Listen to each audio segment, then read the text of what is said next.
Ba ba ba ba ba ba ba. Hello, hello, hello. Possibly, potentially. Has it worked this time, or am I still in the dark, still all by my lonesome? In the dark ages, in the Wild West. Okay, yep, alright. Heyo, how's it going? So, I don't know. I think right off the bat, first of all, I can't say what I want to say because I don't know if it's defamatory. I think it's just true.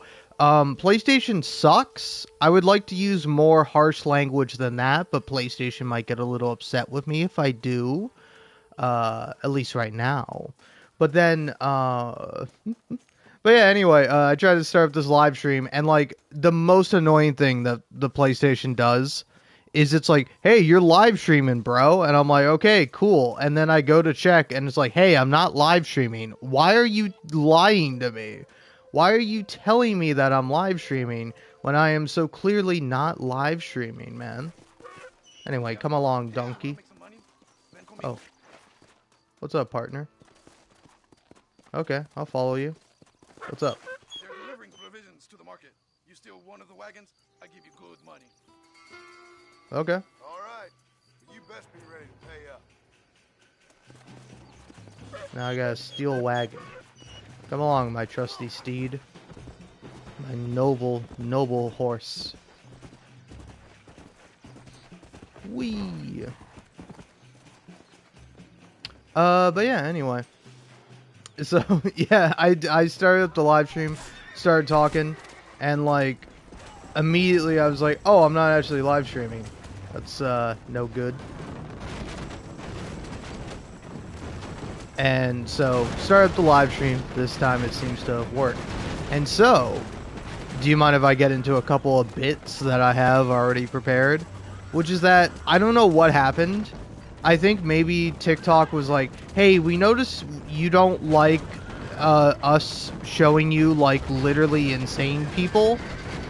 Like, no offense to TikTok, but sometimes it'll show me, like, somebody with, like, barely any likes. And then sometimes that person is just an insane person who believes, like, weird stuff that I can't even begin to deconstruct because it's frankly, like, it's frankly nothing. Like, it's people who are like, oh, hey, this is the Matrix, and this is my way of getting the truth out to people, because I'm a real truth teller, and my sole mission is to let everyone know the truth, that they're living in a simulation or something like that. And it's like, wow, this person is genuinely insane. I hope they get help.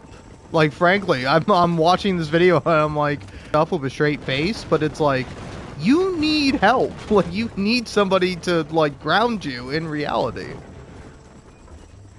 Is that a jackalope or just a regular bunny? Oh, that's a regular bunny. Look at him go, though. What a little guy. I saw a fawn earlier today, and that was adorable, man. You ever see, like, baby animals? They're like regular animals, but, like, even cuter, if you can believe it. But yeah, so instead of seeing that, instead TikTok has just decided I'm like a basic you-know-what. And, it's decided to show me like generic content. And like, the two things it showed me of like generic content that made me go, I'm gonna delete this app. I'm gonna delete the app because you cannot show me this content, TikTok. The first one was like someone filming their dad in their like giant rich ass fucking house where it's like they got like the banister, like the really high up second floor. Like it's wild enough to have like a second floor in your house, but then to have like the big like neo deco like whatever the hell, I don't know, I'm not a fancy man, so I don't really know what kind of style it is, but you know the one where it's just like it's all white, maybe like black metal railing for the stairs or whatever, possibly like painted wood, like wood that's painted white to match like the white ass boring fucking house. Like, if you want to be rich, that's like evil or whatever, but like at least have a bit of style, have a bit of pizzazz, you know? It's like, you got the money, go wild, go wacky with it. I don't know why rich people are so into, like, being boring and not, like, showing off their excess wealth in fun ways. It's always in, like, the most boring, mundane, basic ways that depress me, frankly. So anyway, it was like that kind of house. You've seen the house before. It's like an influencer house, or like, you know, the daughter or son, the child of a rich parent's house who is a wannabe influencer, you know? And it's like the dad and like I think also maybe like the son or like another like you know, masculine family figure or whatever, like laughing at Happy Gilmore 2 or whatever, like the new movie that came out on Netflix or whatever. I don't give a fuck about it. But like, so it's like that's already pretty bad. But then I open up the comments, and the first comment I see is that to every man, Adam Sandler is like a second dad. And that's how you know I'm like, no, I've gone too far into normie territory. Like this shit is too basic for me and I cannot handle it. I have to immediately hit the eject button. Like I don't know, man. There's something about this like cute sincerity to these comments that like frighten me as an individual. And obviously this says more about me than it does about them. But it's like, I remember I was watching like a meme video. And it's like you classic sort of meme video where you got like, where you got like a bunch of people. It's like a bunch of like dancing meme videos or whatever. Like it kind of strung together by just like a song. And I was watching it and I was enjoying it thoroughly. But then I saw somebody leave the comment, and the comment said, "This is like if the internet had a dance party and it ruined it for me." Like you having this like wondrous sense of childlike joy in regards to this like a thing that you really enjoy and you genuinely like. It made me it made me want to never go on the internet again. It made me hate this thing that I was enjoying because you ruined it with your sincerity and your niceness and your genuine heartfelt comment that can only be said by somebody that like I don't think lacks like critical self-awareness, but like makes me fear for people's like self-awareness, because like I'm constantly aware of myself, because if I'm not aware of myself, who's going to be, you know? Nobody, really. Why the fuck do I have 0 viewers? All right, I'm getting a little pissy about it. It's fine. What's up, partner?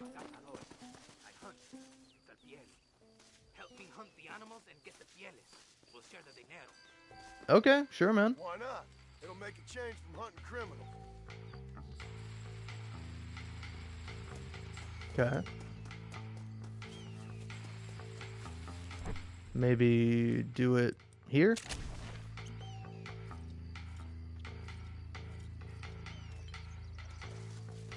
Mmm, delicious.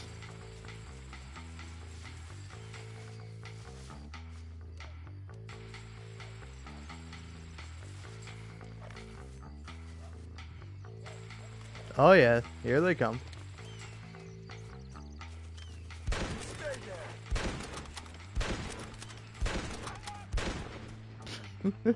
Nice. But yeah, so anyway, I saw that video and I was like, ooh, that's bad. But I kept scrolling for some reason.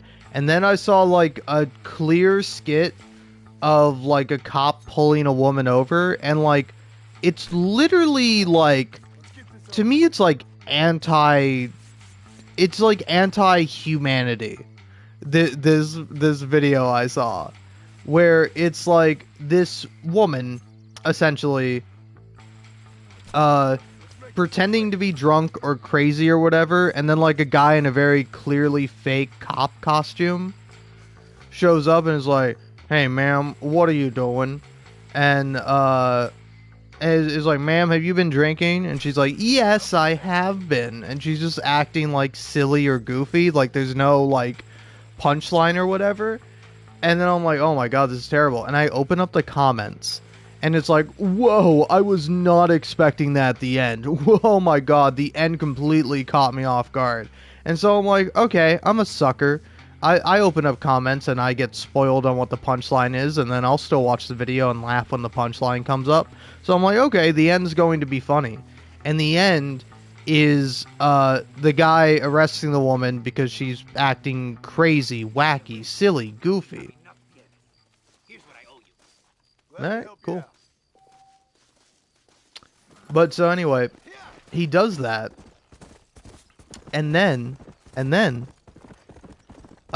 as he's like taking her to the cop car or whatever, he goes, "Hey, I'm gonna need backup here. The suspects here has got a fat ass," and like that was it. That was the punchline, and I don't think legally or ethically I can say what that made me want to do, but it made me want to do something bad, man. It made me want to not do something good.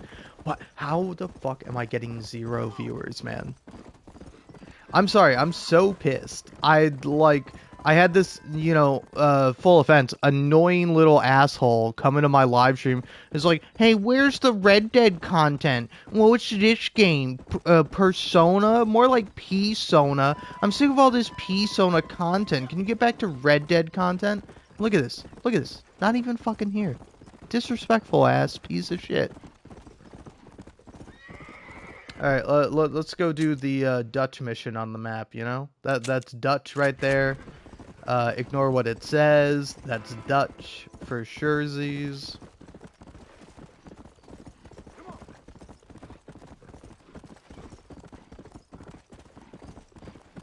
But yeah, I don't know. I feel like I got other bits. I got other things to say. I mean, honestly, I would love to talk, like, shop of, like, uh, philosophy and, like, the writing of Red Dead Redemption. Because, like, I was thinking about it, man. And it's like, it's like, say what you will about Rockstar, and you can say a lot, Like, for example, they say a lot of slurs in their games. Not all that much in this game, but I'm sure there are still some. Uh, yeah, no, there's definitely some. Like in the introduction where John kills like 3 people, there is a slur. Not said by John though, you know. So that's good. That's positive, I guess.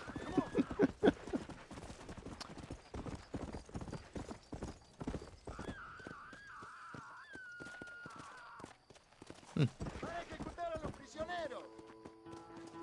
What is happening?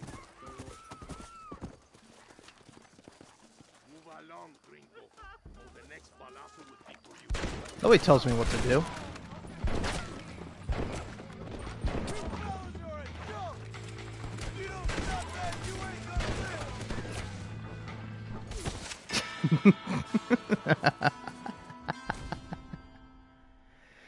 What a way to go, man. What a way to go.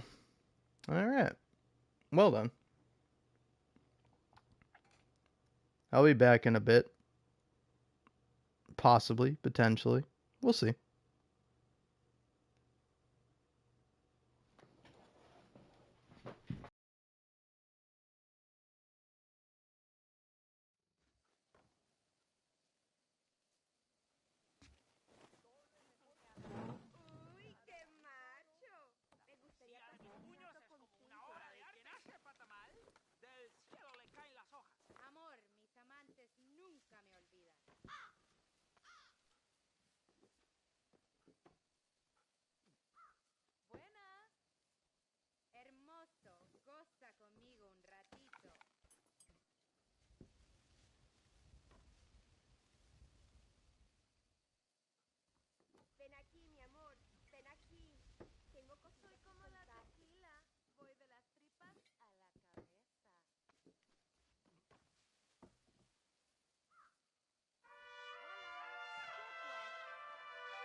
enseñarte.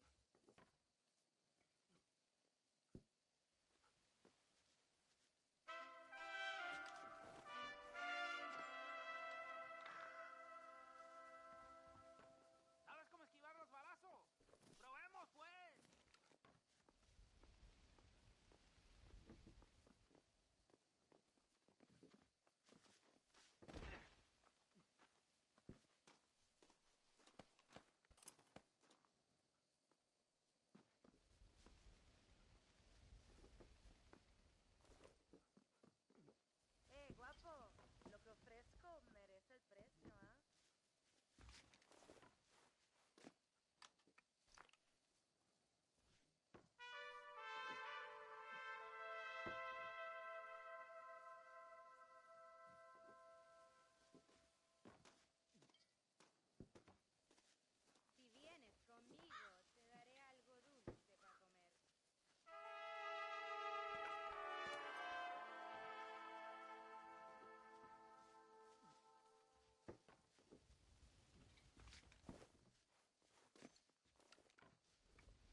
Alrighty. Hello, hello. No one's here.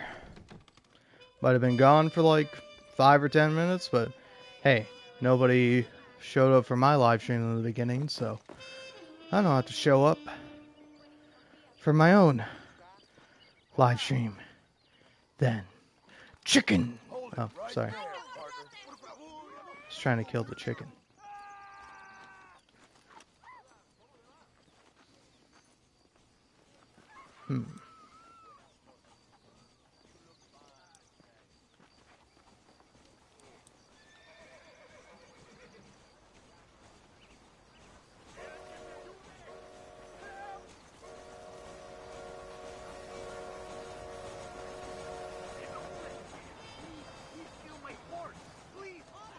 I don't care about your stolen horse, man. Not my problem.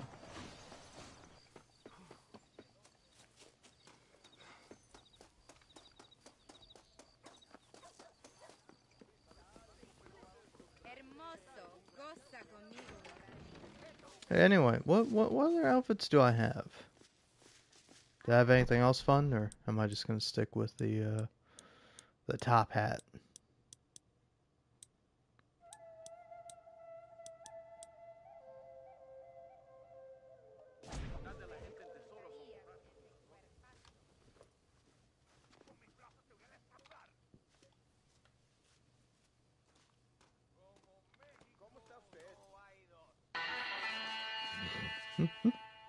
Thanks, game. I don't super care.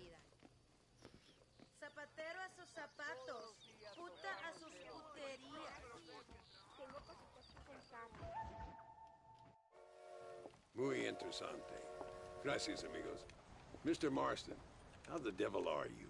I'm fine. How are you, Mr. Ricketts? I'm good.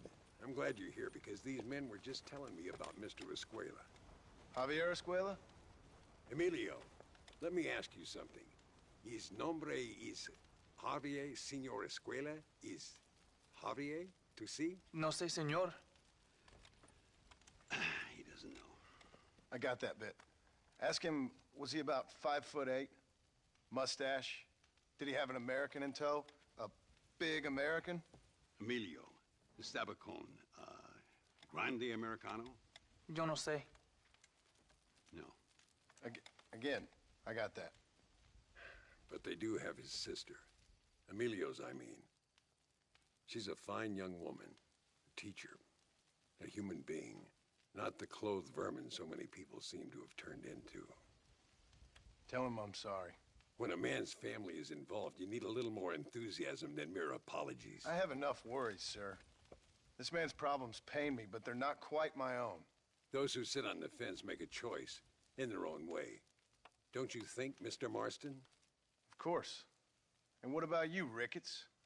A man living in the past? Man who ran away from home? What choice did you make? I'll tell you what choice I made. I'm a fighter, sir, and I'll fight to the end. I think we should get going.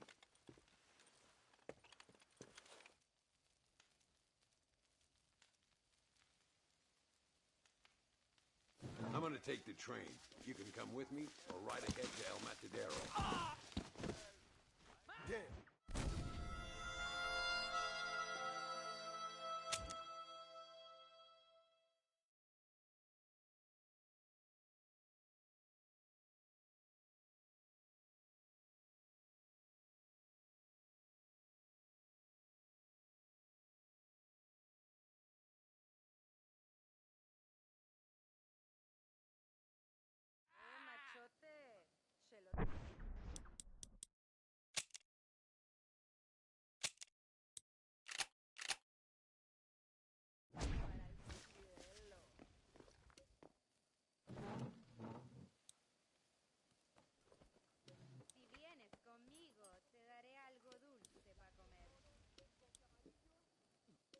Cuando dispare, ¿te duelen las orejas? Pues a mí sí.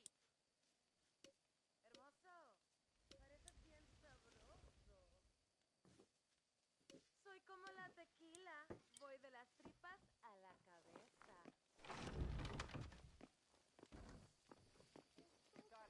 ¡Toma! I do beg your pardon. Muy interesante. Gracias, amigos. Mr. Marston, how the devil are you?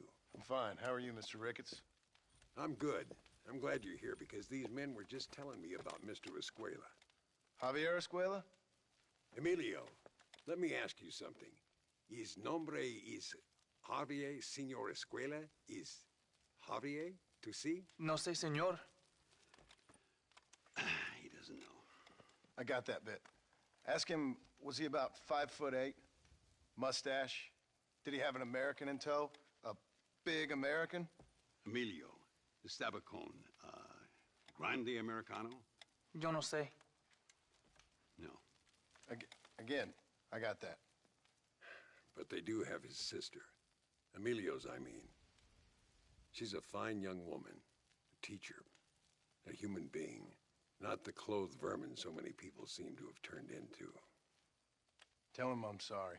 When a man's family is involved, you need a little more enthusiasm than mere apologies. I have enough worries, sir. This man's problems pain me, but they're not quite my own. Those who sit on the fence make a choice in their own way. Don't you think, Mr. Marston? Of course. And what about you, Ricketts? A man living in the past? Man who ran away from home? What choice did you make? I'll tell you what choice I made. I'm a fighter, sir, and I'll fight to the end. I think we should get going.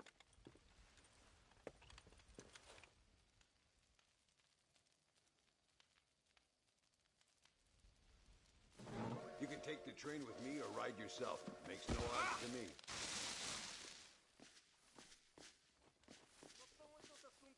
Están robando viajeros en las montañas de Hendidura.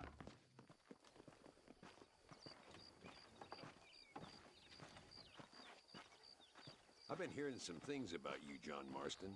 Really? That perhaps you're more in need of my help than I thought. Is that so?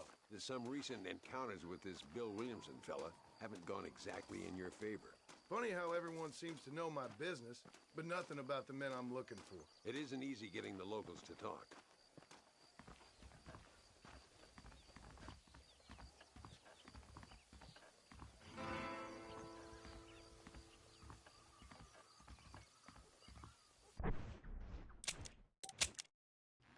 Dude, I love that synchronized ass walk that this game has.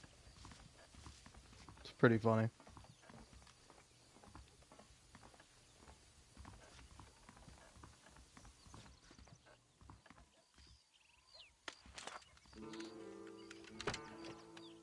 It's the only way to travel, so they keep telling me. We'll get off at Casa Madrugada and ride from there.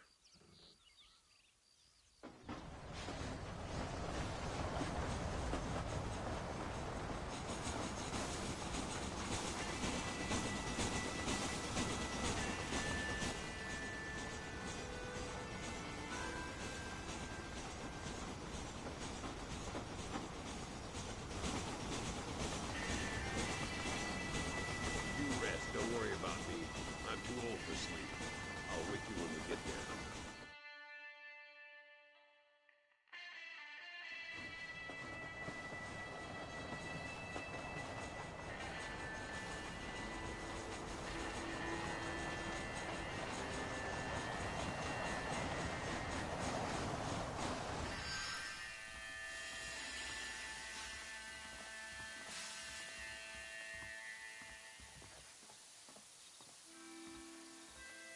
Come on, horses are over here.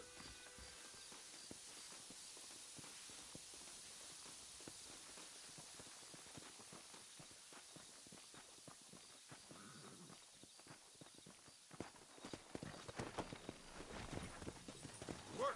All right, let's head to El Matadero and see what they know about Luisa.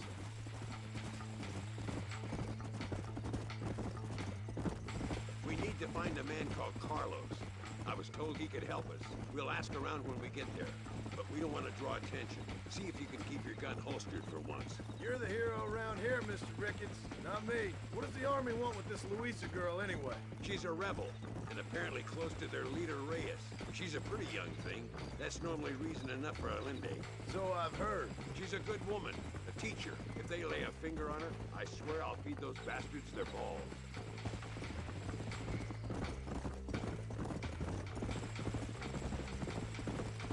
Here Looks kind of sleepy, don't it? Yeah! All right, let's find this Carlos guy.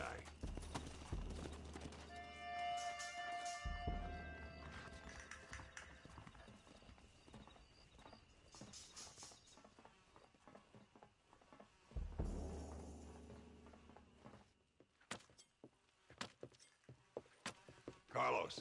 See? We're here for Luisa. She's still being held up in the caves? Yes. She's still up there. Who's the cowboy? We're here to help. Muy bien. I can distract the guards. You and the gringo can get inside. Let's do it. I will keep them talking, senor. The rest I will leave to you. All right, let's find Luisa.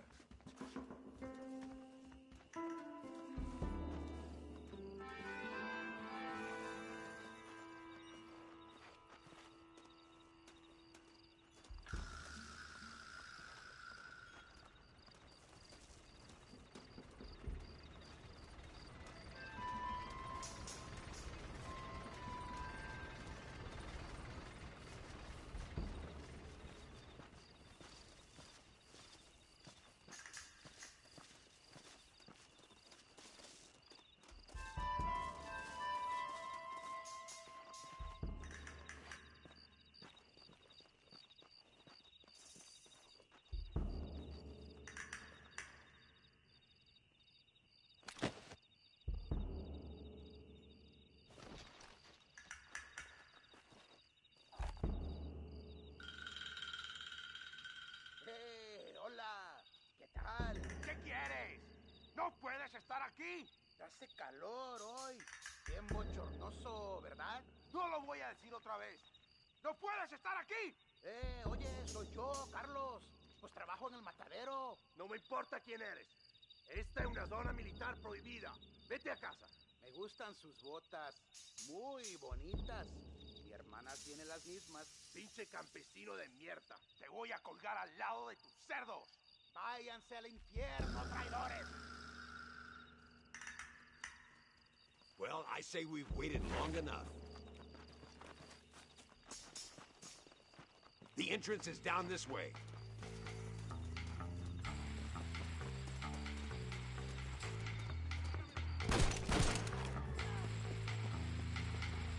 ¿Qué son estos gringos? Do something or we're all gonna die in here. So much cover! Follow me. You're going to Inferno, my friend! Where is she?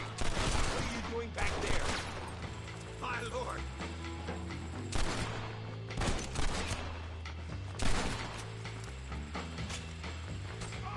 Drop that bastard, Marcy.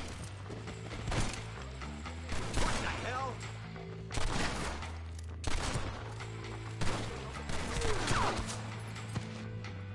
Los balazos cantan, cabrón. She must be in here. I'm gonna see if I can blow the door open. You keep guard. There'll be more on the way.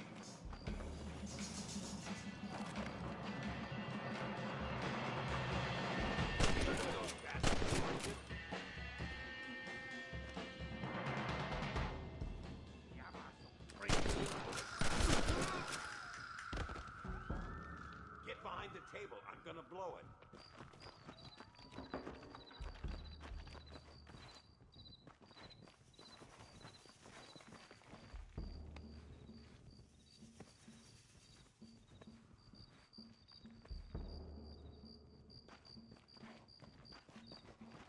Stand back, damn it!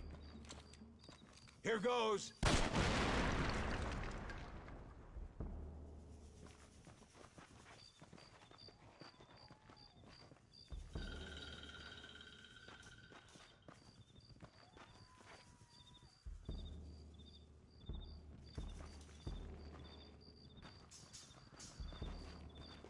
Come on, boy!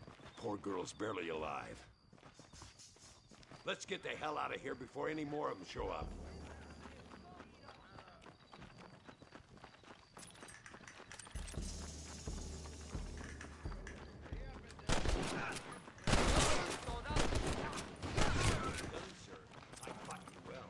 ¡Imbécil! ¡Estas balas lo dejarán inválido!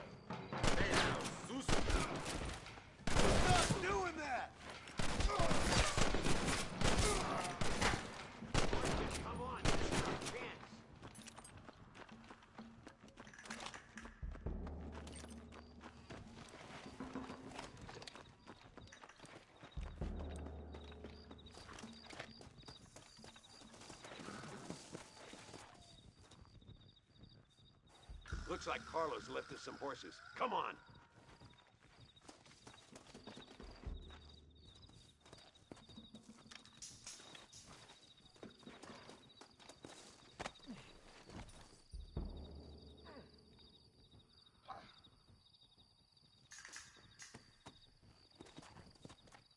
Let's go before any more of them show up. Come on!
Come on, come on!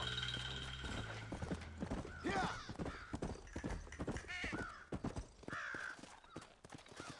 You're welcome to sit at the fire if you want.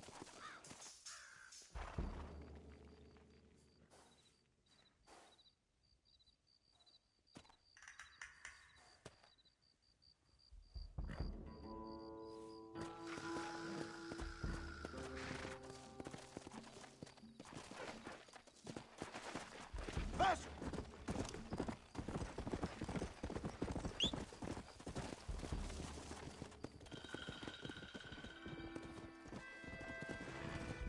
There he is. Talk about cutting it fine. Easy now.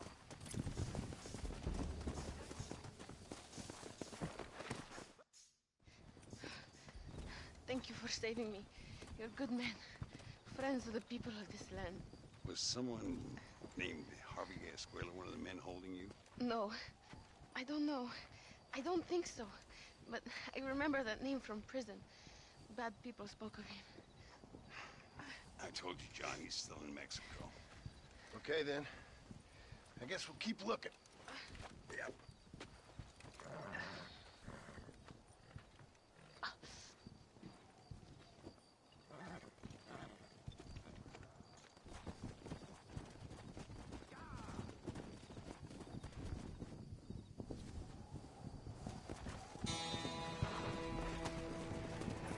Come on!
levanta, duerme con los hombres. Siéntate, gringo. I'll join you for a while.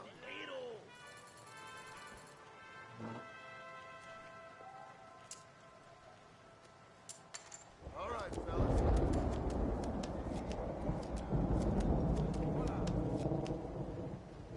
Escucha lo que te digo. Habrá guerra en Europa. I call. Esto no puedo. I fold. ¿Qué dicen pues? ¿Seguimos? ¿Cómo está? Sure, I'll gamble. Veo.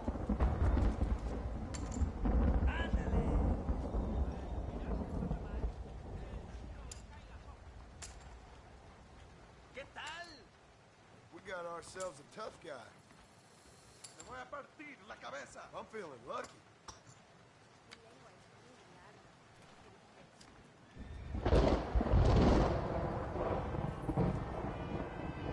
¡Malditos tramposos! Me han dejado sin nada.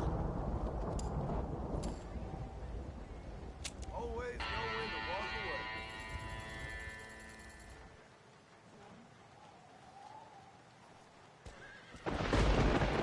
Dude, shout out to Bolitro, man. As soon as I got the 6-7, I was like, I feel straight. I feel it. I feel it coming along, man. And then you know what? You know what? It did. The straight came. You know?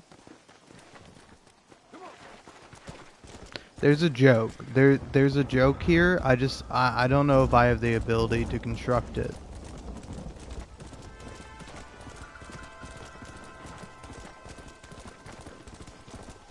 Yeah, I don't think I can. But there's a joke there.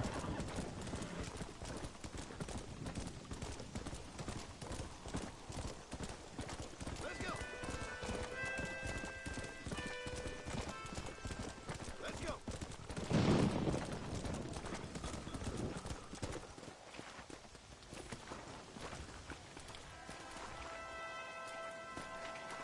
Beautiful up here, isn't it?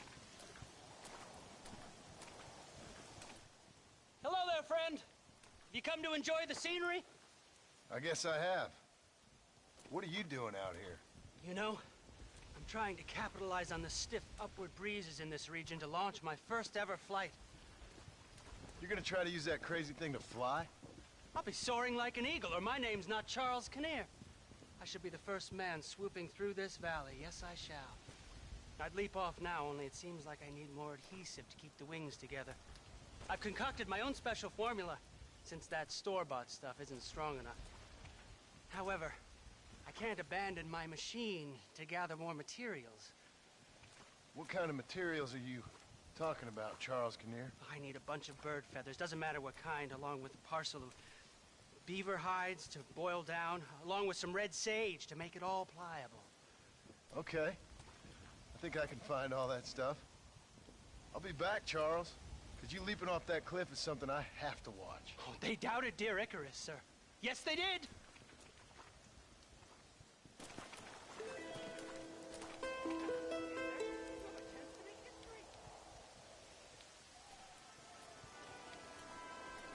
Oh, sir, the sooner I have those materials, the sooner you can witness the miracle of human flight.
What a pose, man. What a pose.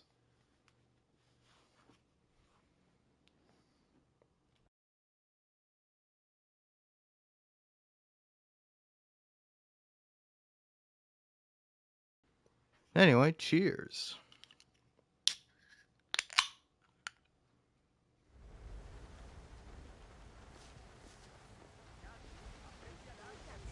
No hay hoyo más profundo que la boca chisme. ¡Están chiflados! Duerme con los hombres. Nadie aprecia el arte aquí. ¿Me quieres hacer compañía? Soy Nicolás de Lady, no, but ¡Ay, say one yo thing. quiero! Y yo soy Do you like poker, amigo? Pues siéntese. Oye, te podría matar con los ojos cerrados. Oh, shoot! Oh, shoot, shoot, shoot, shoot!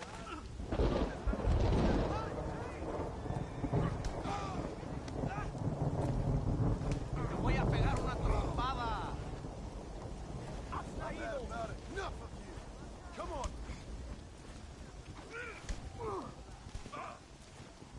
Tell me where you want. Soy León Galindo. Recuerda mi nombre. Come on. Hit me. Voy a darte una lección. All right. Let's finish.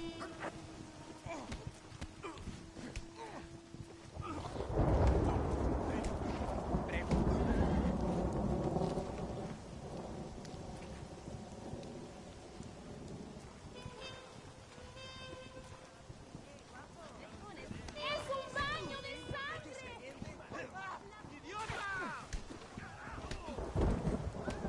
Come on.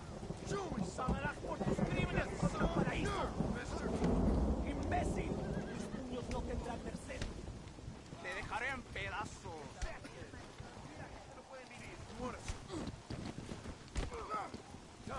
Mis puños te... You're making a big mistake.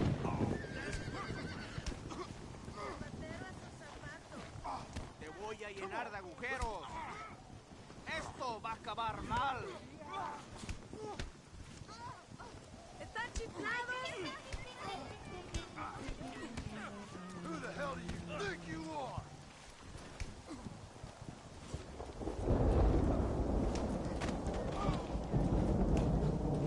Borraremos tu nombre de la historia mexicana.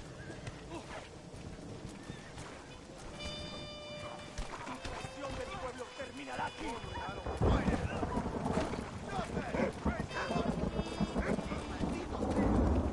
Ha llegado tu hora. You sure you're a man, friend? ¡Jovencita, déjame llegar!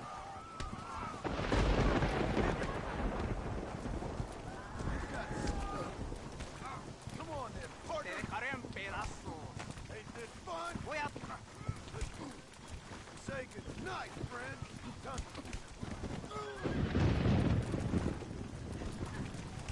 You're making a big mistake.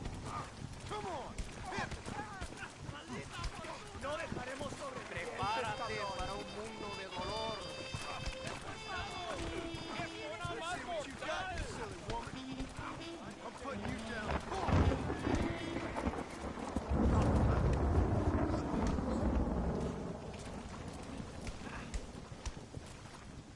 ¡Cabrón! Me golpeó por presionar al... Oye, te voy a matar con los ojos cerrados.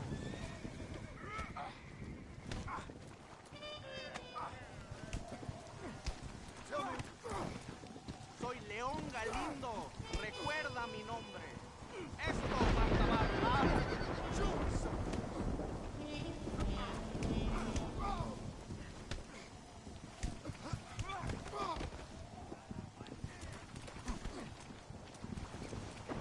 These ain't looking too kindly on you.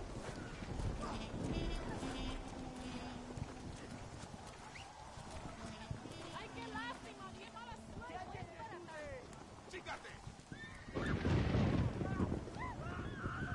Move, you damn fool!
Buenísimos días, cariño.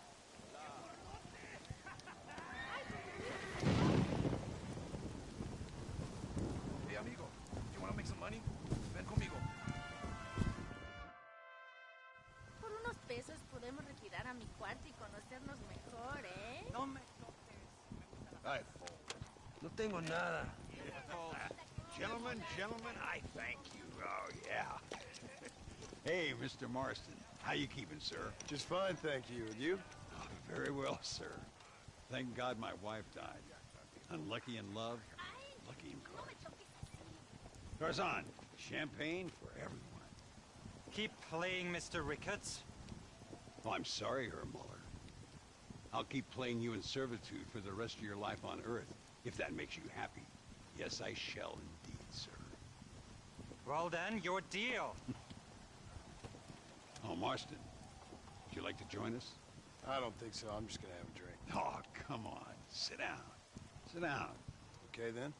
Gentlemen? Na mach schon!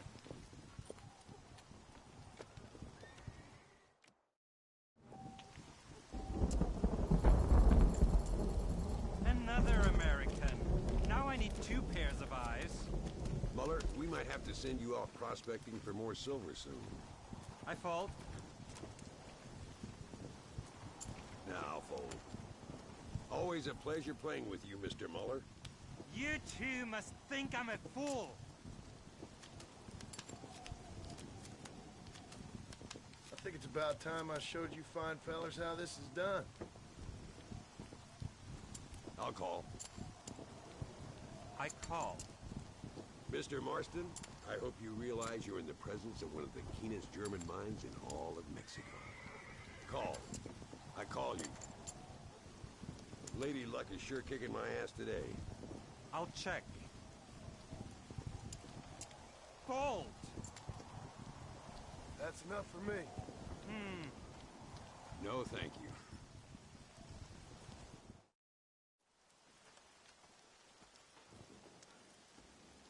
You fucking cheat! Excuse me? You fucking looked in my fucking cards, you fucking cheat!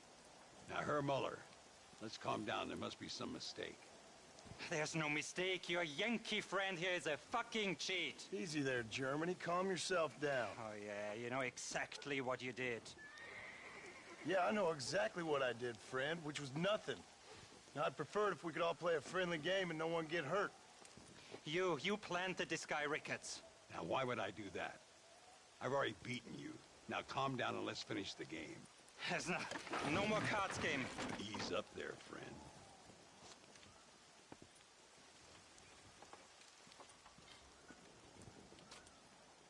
There must be a name for this. An impasse, sir. An impasse. We could all die here and now. I'm not fighting you, Ricketts, but the Yankee him I don't like. He's done you no harm, Muller. He's done me no good either. Outside, winner takes the pot. The winner will take what he wants. The other man will be in no position to argue. Sanchez will be my second. As you wish, Germany. As you wish.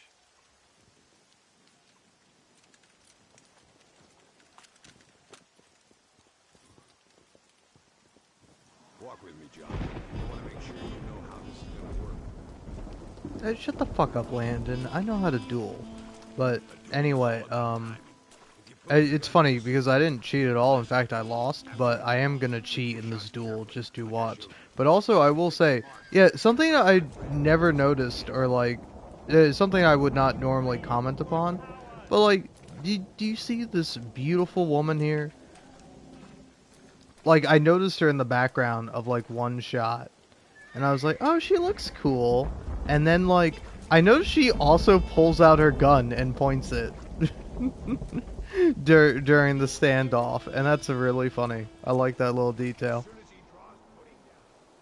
Because I'm just like, oh look, it's a lady in a hat. She looks cool. And then it's like, oh, she's also like pulling out her gun.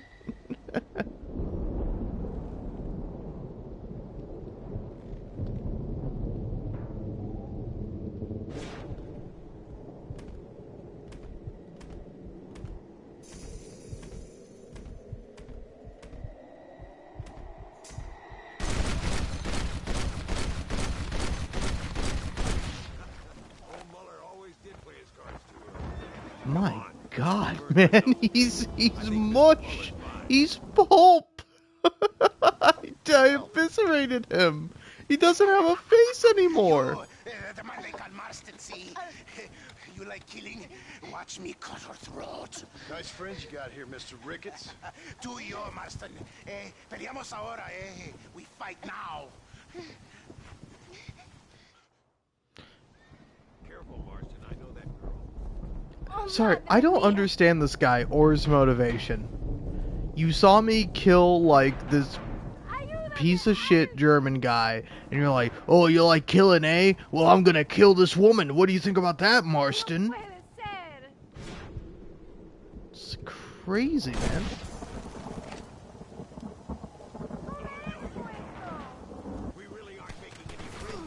Ah, what the hell? This gun is full auto? Huh. I've never used this gun before. It's full auto. No, it's the lady. I don't want to shoot her. I refuse. Oh.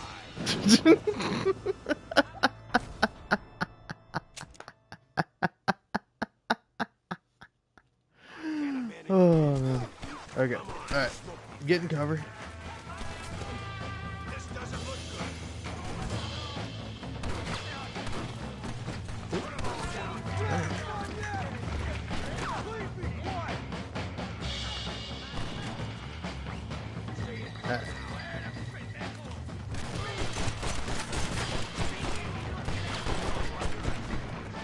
Listen, if any of these guys looked even half as cool as the lady...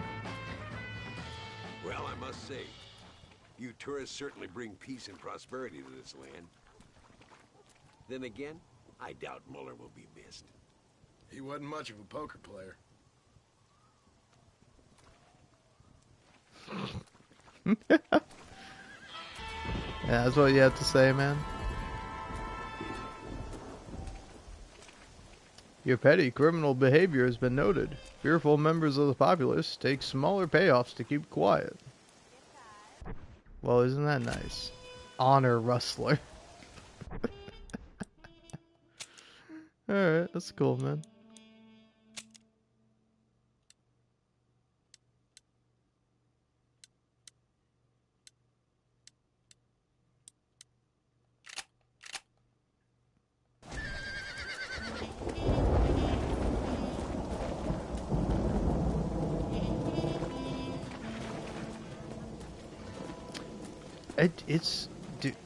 I'm honestly baffled. Like, I don't know if it's just the wrong time for that guy, but there was like some guy who was like begging me to play Red Dead Redemption. And now I play Red Dead Redemption, nowhere to be seen. Honestly, no one's to be seen. Like, nobody wants to see me watch, or nobody wants to watch me play Red Dead Redemption 2. Or, sorry, Red Dead Redemption. Maybe Red Dead Redemption 2 would be a different story. I don't know.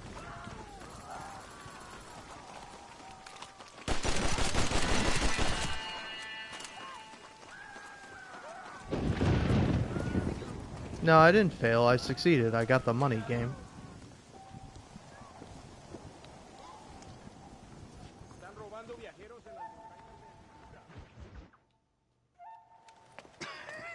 Hey, Gringo. Mr. Ricketts. Come on in. Sit down and have yourself a drink. Sure. Say, any word of Javier Escuela? No, nothing yet. Say, why are you after him anyway? We're old friends. We was kind of educated together. So what is this, some kind of high school reunion sort of thing? Something like that.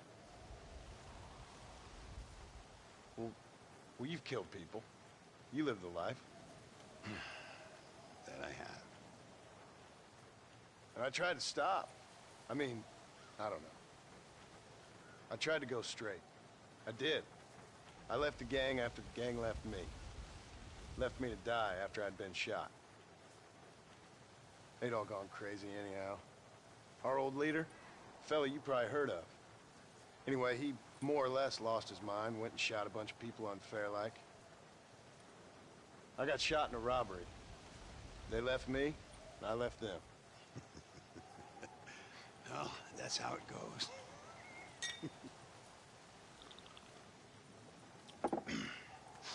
Already had me a woman, got me a farm, then I got me more trouble. Sure. Been sent to track down the men I used to run with. Track them, kill them. Well, if you don't, someone else will. There's no escape. Look at me. I spent 25 years killing men. Look at me now. Sitting around here like some low-rent would-be messiah. We're relics. Come on, have yourself another drink and let's wallow in a little self-pity. Sounds like a plan. Your health. Mr. Ricketts! Mr. Ricketts! Thank the Lord I have found you. And you, Mr. Marston. Will you sit down? You all right? I'm well, sir. But Allende is sending more men to the death. Prisoners who have not been tried. A prominent writer, Castilla, and a local official whose only crime was not putting the small holders on the street when they were late with taxes. Writers and government officials. For once, I agree with Allende. Some men need to be killed. Mr. Ricketts! I was just joking. Where are they? Out near Escalera. Let's hang up our self-pity and go shoot ourselves some bad guys. You're gonna be all right. Thank you. Both of you.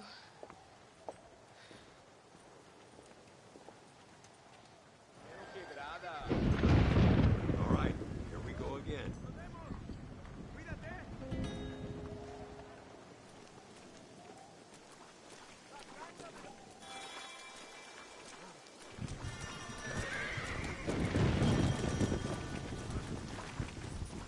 Whenever you're ready, partner.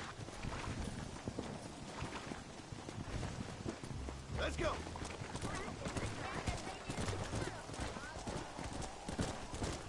Louisa was pretty shaken up. She's angry. This war is getting dirtier by the day. People are being executed for just having an opinion. Allende seems to have more enemies by the day. Perhaps you would know. Rumor has it you've been making all kinds of new friends. I don't pay much attention to rumors. Just be careful, John. Keep jumping from one side of the fence to the other. You might just get impaled on it. I have to find these two men. With respect, how I do it is no concern of yours. Choose your tone wisely, partner. Remember who you're talking to. How could I ever forget? And who are you, John Marston? Apart from a rat feeding every other hand he can find, my name means something. All you've done is kill a few peasants, and the only real outlaw you've taken on dropped you like a bad habit. Now, I politely ask you to watch your tone, Ricketts. All I'm saying is, maybe there's a reason why people around here don't want to talk. You must miss your family. It's the only thing that keeps me going. You know, you remind me a lot of myself. How I used to be. Stubborn and angry. You ain't changed all that much. How? Do you see that? Prison wagons. That must be them. Come on.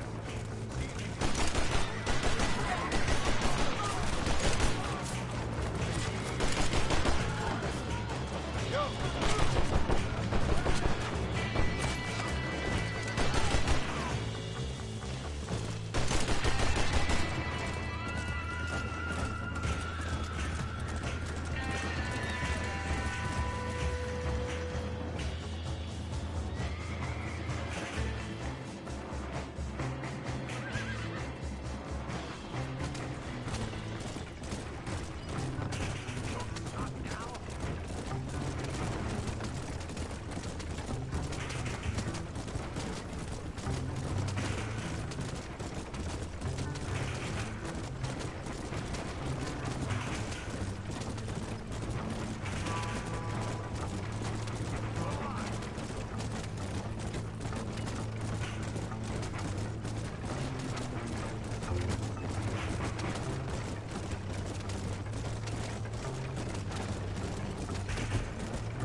on, right to the border now. Home sweet home, John.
Now, we'll handle it from here. I know you got other matters to attend to. It's been nice riding with you, Mr. Ricketts. And you too. You took me back to another time. Talk to Louisa. She'll help you, and she's well connected in that other land. I hope you find what you're looking for, Marston. You know what I'm looking for. If you say so, Marston. If you say so.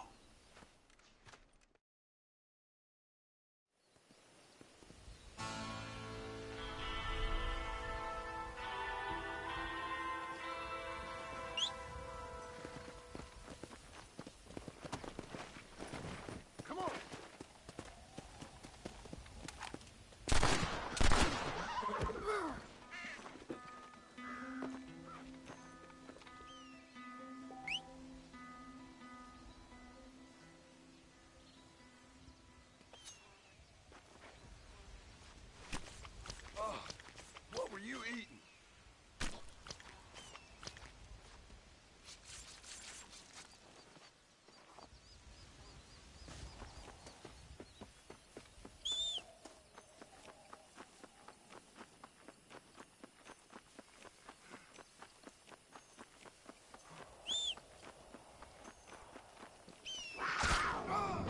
Crazy animal!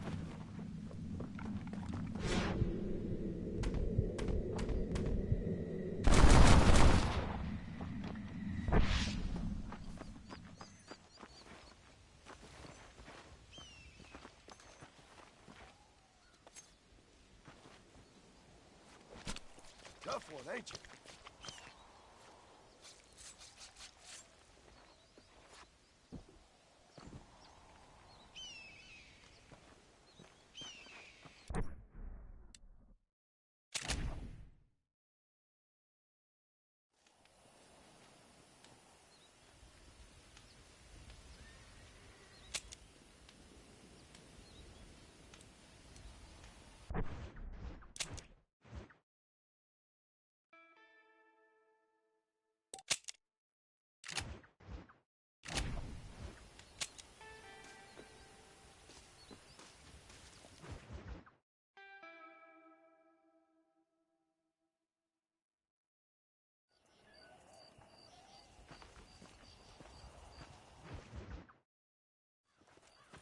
What do you want, gringo? What are you doing here? Have you heard? There's a war going on. My name's John Marston. Been sent here to retrieve a couple of men. Can I speak to your commander? You want to talk to my boss, gringo? I guess. Because I'm not good enough for you? No, sir. You think you're better than me? You come to my country, my poor little country, and you think you can be friends with the president? Oh, sir. I'm sorry, sir. Things must have come out wrong. Maybe you can help me. You'll be sorry, friend.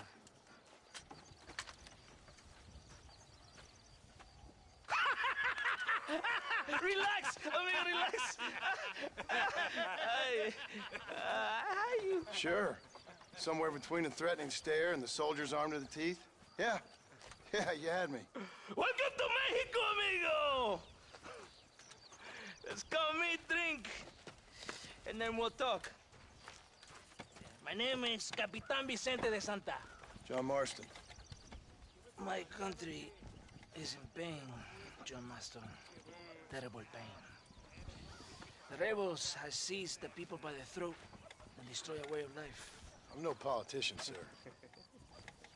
And I am no soldier, a killer. But we are both beholding to our time. A brave man, perhaps you've heard of him. Coronel Allende. He's trying to preserve the order in our province. To keep our civilization alive. It is tough. The people are confused and usually swayed. Sometimes in the service of what is right, you gotta do terrible things. It breaks my heart. I also am no moralist, sir. I wish I enjoy your freedoms, Mr. Marston. I'm trying to find a man, an American, an outlaw named Bill Williamson. I believe he came here to seek protection from another outlaw named Javier Escuela. You're no moralist, but you hunt outlaws? So it would seem. You heard anything of these men? I am the government, or what is left of it. Outlaws seek each other. They're possibly hiding with thieves and killers who pose as freedom fighters in the hills around here. They're united under one traitor named Abraham Reyes. Where could I find this Reyes? If I knew, I would be there, hunting him with everything that is true within me. Reyes finds you. Like cholera. Something like that. But it's possible, though. My men are trying to lure him into a trap. Possibly you could ride with us. And if everything goes okay, I'm sure the Coronel will help you. Okay.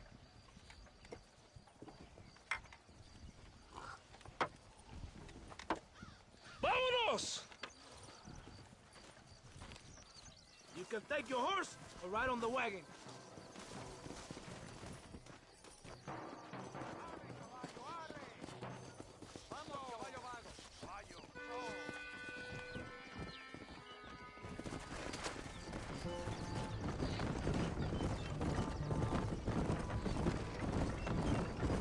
Hold on tight.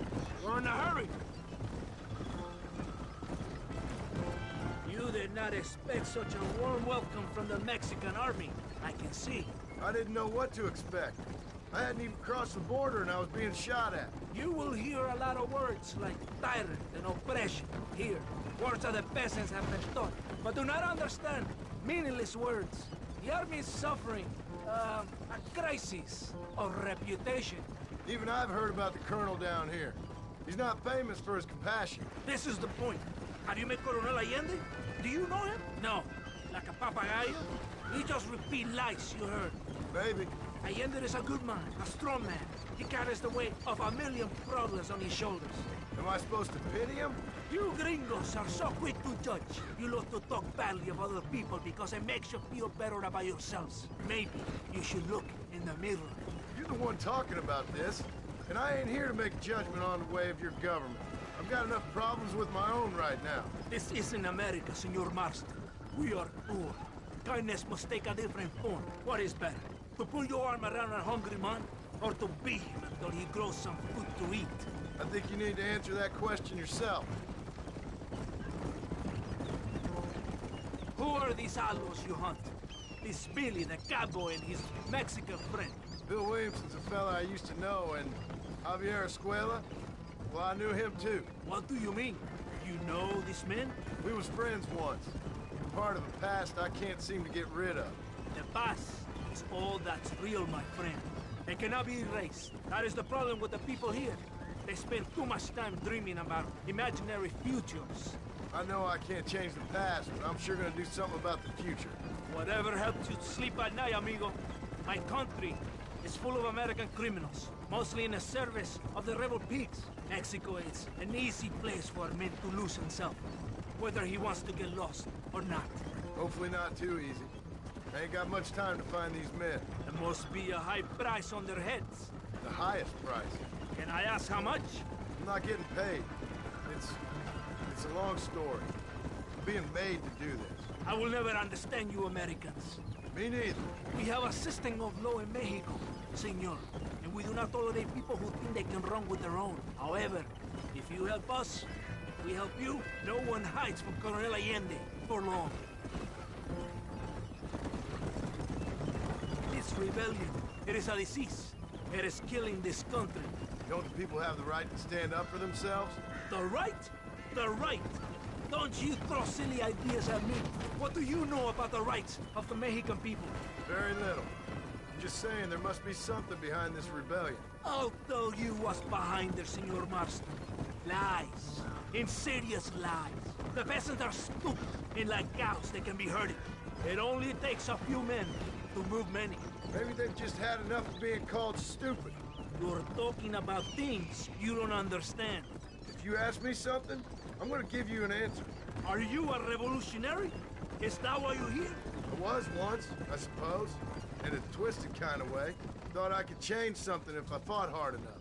Change what? I don't know. Maybe that was the problem. Evolution is always selfish. It is nothing but greed and ego. Individuals putting their own needs above those of others. It is people fighting for change when they have no idea what change is. If you're a poor man who's been beat down all his life, any change is gonna seem good. What? You think that overthrowing the government is going to make a poor man rich? If you're not helping them, it's only natural they're gonna look for someone else who will. For a tired old revolutionary, you are very naive. What do you want us to do? Walk around giving out money to every poor person in Mexico? What a terrible idea. First, they need to look at why they're poor. Then they need to go out and do some work rather than sitting on their culos talking about freedom. Who's this man we're looking for? The leader of the rebels? Abraham Reyes, he's a traitor, a liar, a coward and a sinner, a hero who has done nothing.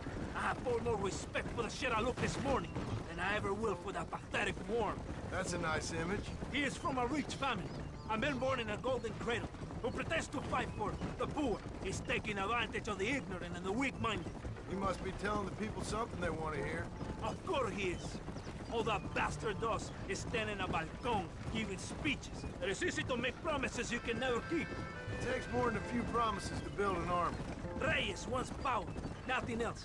He doesn't care about anybody but himself.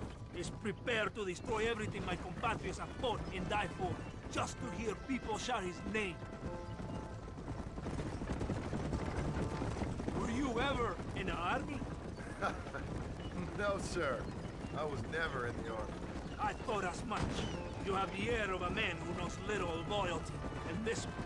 You have the air of a man who's too hasty to jump to conclusions. Man, it's kind of crazy. I'm literally pissed off, and like, I come back, and this guy's still talking. They will think it's a supply train. There are no supplies on it. Very clever. We must throw the rats out of their holes. If there's some bait they can refuse. Come on, the train is waiting. But yeah, anyway, okay, cool. No one's here. This way. so I can just express my opinion and be kind of cool with that. I'm listening to Blake Hester talk about Death Stranding 2. And honestly, I think it is, like, vaguely... well, it's not vaguely. I think it is pretty interesting. But also, like, it sucks shit. You know? Like, no offense to Blake Hester. Like, I've said plenty of mean stuff about the guy. But, like, it's just, like, the quality of it is bad. Like, it's, like, at the level of quality of me just fucking shit-talking here on my YouTube channel.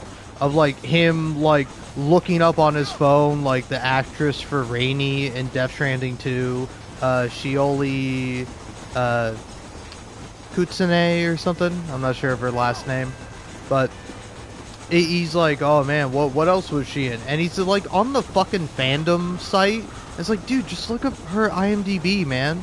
You know?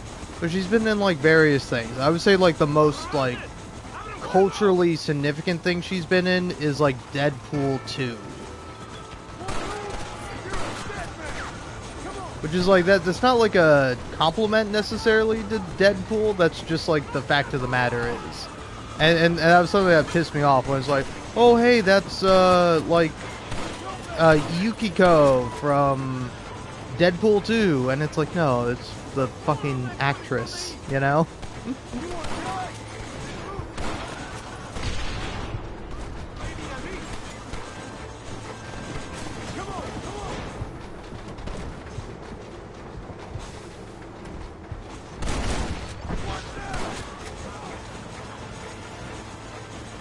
But yeah, I don't know, it's kind of interesting. Where it's like, he sort of differs from Jacob Geller's perspective on Death Stranding 2. Where Jacob Geller hates Troy Baker. Like, Higgs and Troy Baker as a whole, just like, terrible. According to Jacob Geller, like, I forget what his, like, tweet on Blue Sky was, but it's like, oh, Death Stranding 2 is pretty great, but whoever, like, approved Higgs and his whole character needs to be like fired or something like that. And me, I like Higgs. I think Higgs is pretty good because he's like pretty hammy. And like that's sort of his point, is he's like this hammy, like fun, silly, wacky villain that like does fun, silly, wacky stuff, like fight you with a electric guitar weapon that also fires bullets and like electrical bolts. Like that shit is fucking wacky, man. And it's fun. But then what's baffling to me is that like like kind of the way it's done is that like Blake Hester will like come on, where it's like the first one was like, hey, I'm about 2 hours into Death Stranding, here are my first impressions. Hey, I'm about 5 hours into Death Stranding, here's what I think. I'm about 15 hours into Death Stranding, here's what I think. Like, that's kind of the way it goes. Which I don't think is necessarily a bad, like, premise or nothing. But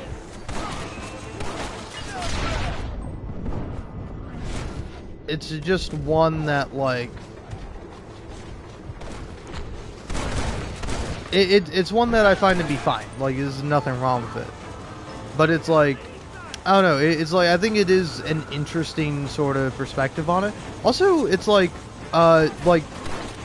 two things that baffle me.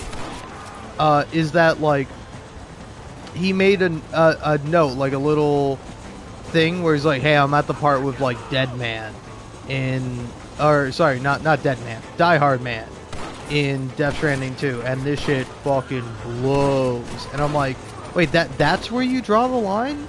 Like, I don't want to spoil Death Stranding 2 in case you haven't played it. It's a great game. But, like, at one point, Die Hard Man comes back and he does a fucking dance number, and that shit is sick, and it's pretty fucking funny. Like, I thoroughly enjoyed it on my first playthrough.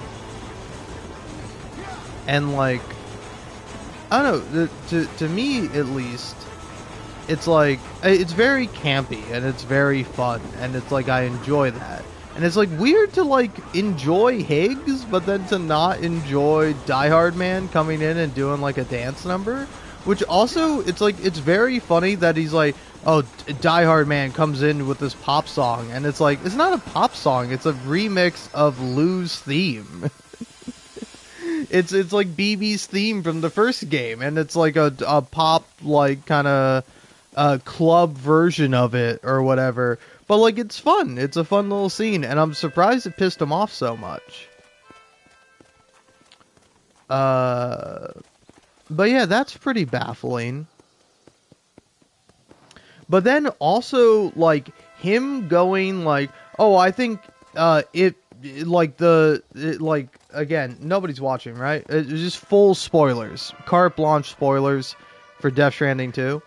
Like, he was like, oh, I like the reveal that, like, tomorrow is Lou and that Lou's alive. And I'm like, even if you haven't seen the trailers for the game, you haven't, like, seen any speculation about it, I don't know how you play that game and you don't immediately clock that tomorrow is Lou. Like, maybe not immediately, but, like, eventually you're like, oh, she's acting like a baby, and also she has blonde hair and green eyes, and, oh, what do you know, that's what Lou had. Like, it's very interesting. And then also, he was kind of down on the beginning of the game, which, like, I found to be, like, insane. Where he's like, oh, you know, it's not very cinematic, you're hanging out with your baby. It's like, that's maybe my favorite part of the fucking game. My favorite part of the game is the very beginning where you just see Sam being a dad. He's just fucking cooking eggs or whatever for his daughter, and he's like got all these notes, and he's like this like single dad that's living by himself taking care of his baby, and he like really loves it, and it's like, it's frankly fucking the most adorable thing I've ever seen in my entire life. And to be like, oh, you know, it's not very exciting. He's like, fuck you. What are you, a soulless fucking monster, Blake Hester? No offense. Again, I'm just asking questions. But yeah, man, it's very interesting to me that it's like that's his like perspective on it. Because like also, I will say I do have to give props for Blake Hester. He does have the very basic, mundane, normal opinion that you don't have if you're not either queer and or a teenager. Which is that Life is Strange is terrible. The first Life is Strange. Because like there's like a chapter in Death Stranding called Chrysalis, and obviously a reference to like Chrysalis is like a reference to like butterfly, right? Where it's like a part of the stage of like the butterfly evolving or whatever. Here, I'm gonna look it up.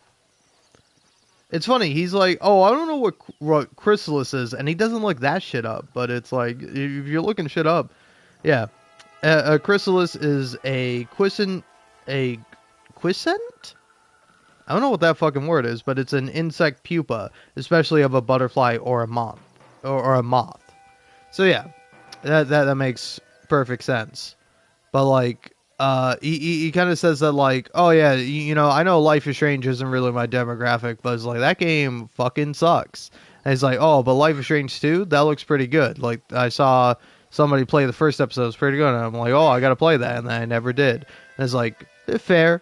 I like Life is Strange 2. I think it's way better than the first one. But like, people are more down on Life is Strange 2, and it's like, I don't know why that is, because like, personally, I think it's like almost better in every way. It's like more interesting. The characters are more compelling. Like it's more fun, frankly. But yeah, it's like, but also it's like that's not a unique opinion to have. It's like not very controversial or whatever. But I did hear him say it's like, oh, Life is Strange, that game fucking sucks, and I'm like, based.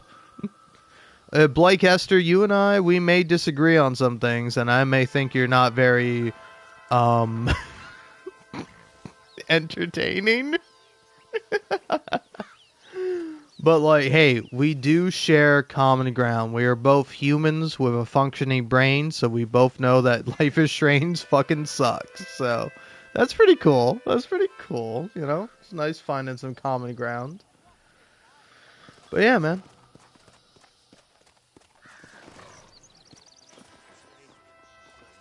Todo bien, compadre? Did a good thing for Mexico today. Coronel Allende will be very pleased.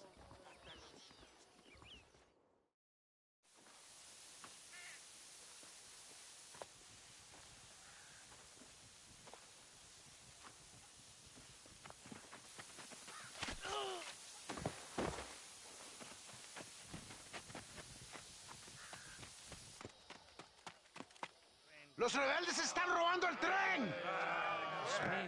Levántese, perezosos, que sepa que le estoy pagando. Marston, you're gonna have to do something. What? You have to go out there and stop the train before it crosses the bridge. ¡Todavía levántese! ¡Usted también! Y allá atrás, muévase. ¿Qué le pasa a usted? ¡Ay, Dios mío, levántese! ¡Ya mismo!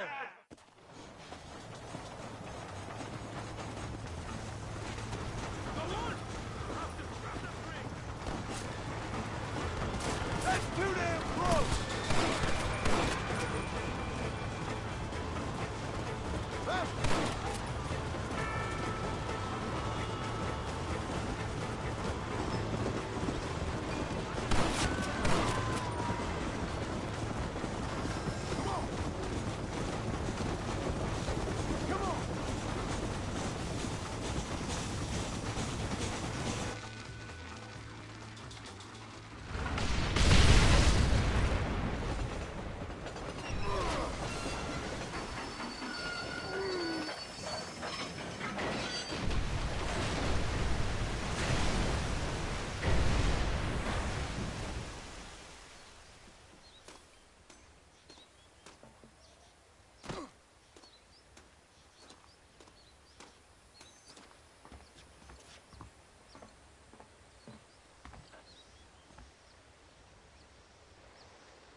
But yeah, by the way, the thing I was commenting about or giving my just unfiltered opinion on is Blake's Death Stranding 2 diary.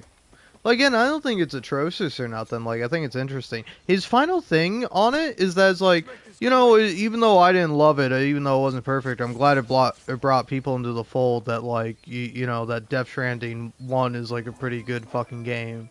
And it's like, I don't know, it's like, I find it interesting, because it's like, it's a good game in the way that he played it, you know? Whereas, like, he played it, like, offline, no help from anyone, like, really struggling and having to deal with, like, the game's mechanics. And it's like, I think that's very fair. But it's like, I think also, that's the interesting thing about something like Death Stranding, particularly Death Stranding 2, is that it allows you to play the way that you wish to play the game. For example, like, you know, he talked about, like, making zip lines and, like, doing that. And it's like, I have never used a fucking zip line in Death Stranding 2. I played the game twice. I liked it so much, I beat it twice. It was so nice that I played it twice. There we go. That's what I should have said, but I fucked it up. I fucked up the rhyme. But anyway, it's like, with me anyway, it's like, it's way less fun to, like, zip line around. Like, I find no appeal in that. What I find more appeal in is, like, you know, like coffin boarding around and listening to music. Like, that to me, that's the quintessential Death Stranding 2 experience. Is like fucking jamming out on your motorcycle, just driving up a fucking mountain and not giving a fuck, man. Like, it's really fun and cool and interesting. And like, I don't know, I'm kind of surprised that, like, I don't know, it's like, I'm glad people liked it, but like, I do think there's this like weird sort of, not elitism, but there's like superiority thing where it's like, oh, I played the first game. And like people are like baffled when people play like a second game in a series but haven't played the first. Like I am not at all confused or perplexed if somebody has played Red Dead Redemption 2 but has not played Red Dead Redemption 1 and likely never will. Like I totally like understand that 100%. Like I think you do miss out on a lot having not played the original Red Dead Redemption. But it's like also you could watch like a little like recap of Red Dead Redemption, or like you know, get like the broad strokes of it, or like watch like a playthrough, or like somebody play it, and like you could get just as much out of it as if you played it yourself, you know? Which I think that's kind of the interesting thing about games, is that like, I don't know, it's like, I obviously don't like necessarily want to do this, nor like have much of a reason or incentive to do so. It was like when I was younger and like I couldn't play a game, I would like look up playthroughs of the game, and like I would like watch somebody like play through a game that like I couldn't get, or like I didn't have but I was interested in for whatever reason, you know? Like take for example The Last of Us. Like, I didn't have a PS3, so I couldn't play The Last of Us when that came out originally on the PlayStation 3. And, like, I watched a YouTuber play all the way through it. And I was like, oh, okay, that's a pretty good game, you know? Where it's like, I was not, like, I don't know, obviously it's much different playing the game. But, like, I think it's ostensibly the same, you know? Like, you kind of see this sort of shit with the, Persona community, where it's like, oh, don't fuck with Persona fans, they haven't even played the game. And it's like, yeah, man, what, oh, God, you know, man, you've experienced the entire story, you've seen all the social links, you've basically seen all that the game has to offer that's interesting, but you didn't do the boring, repetitive, dumbass fucking combat. So did you even really play the fucking game? Did you even really play it? And it's like, fuck you, loser. Like, genuinely, I don't know. It's like, get a fucking job. I don't know. Like, if you're complaining that is like, oh, people haven't actually sat down and played the game. The Persona games are hundreds of hours long. Like, they're too fucking long, man. They're too long. Alright? When I fucking played, I fucking beat Dredge. I beat Dredge in like 20 hours with like 2 live streams, and I'm like, oh, thank fucking God, man. I'm buying the DLC for this game because A, I want more, but then B, I need to give this fucking studio money because they made a good game and they didn't, like, feel the need to, like, pad it out with bullshit and unnecessary cutscenes and, like, cringe-ass fucking scenes that make me want to crawl into my skin and die, you know? Or crawl out of my skin and die, I guess maybe is the more accurate way to say that. But yeah, man, it's like, I don't know, it's not something I find to be like particularly like honestly like nuts on the table. Like I don't know, I don't think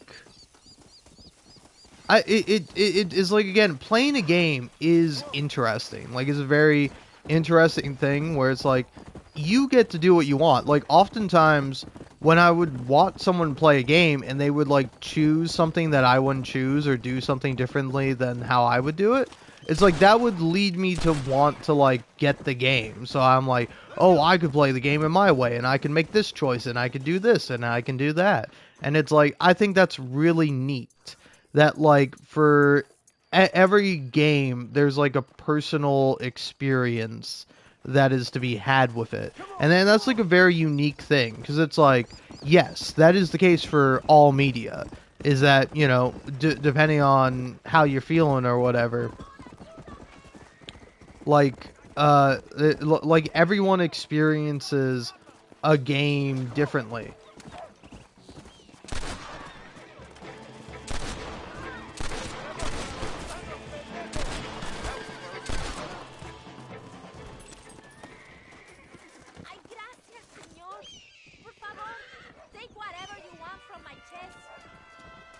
day's work. I hope you're referring to this chest, ma'am.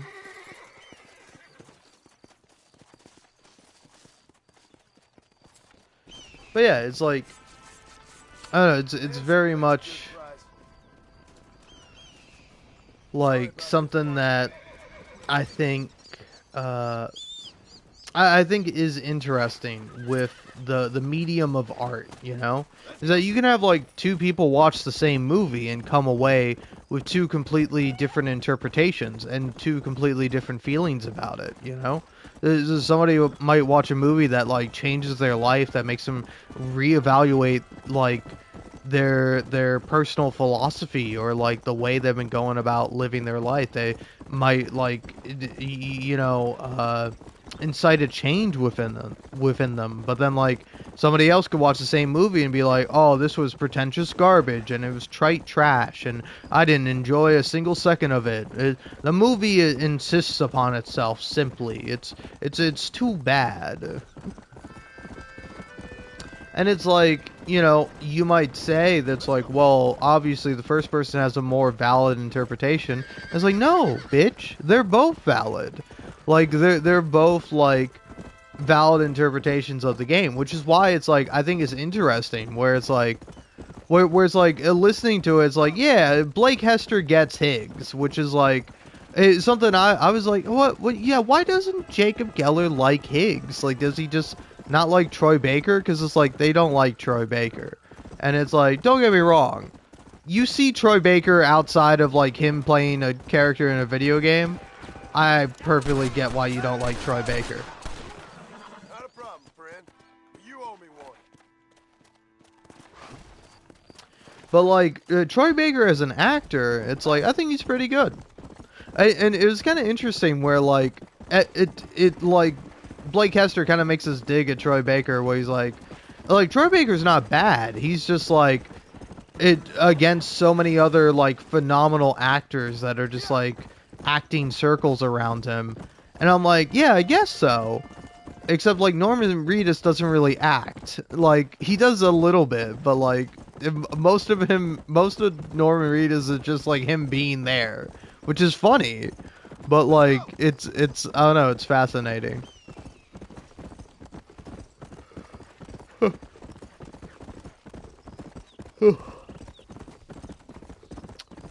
But yeah, so anyway, my more overarching point. Oh yeah, is that he said that like Troy Baker has not been classically trained. And it's like, has he not been? Because like Troy Baker seems like the motherfucker who is classically trained. That's why he takes like acting so seriously. And he talks about it like it's a craft, like it's the fucking second coming of Christ or whatever. Right? Like, I don't know, maybe I'm wrong, but, like, I feel like Troy Baker has a degree in, like, whatever the fuck, you know?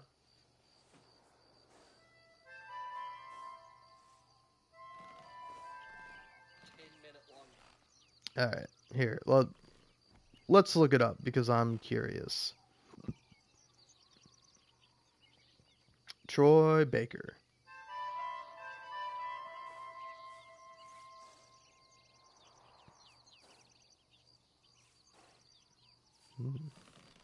What the fuck is Tales of Vesperia?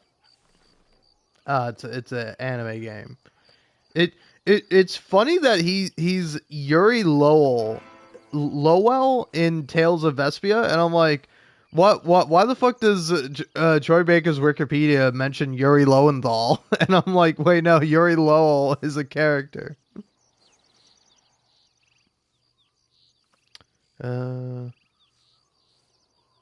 See, I like him as Reese Strongfork in Tales from the Borderlands. That's a pretty good one. He's Snow Villers in Final Fantasy 13. I've never heard of that character before. Yeah, Kanji Tatsumi in Persona 4, baby! Now that's what I'm talking about. He's Vincent and Catherine? Damn. Let's see.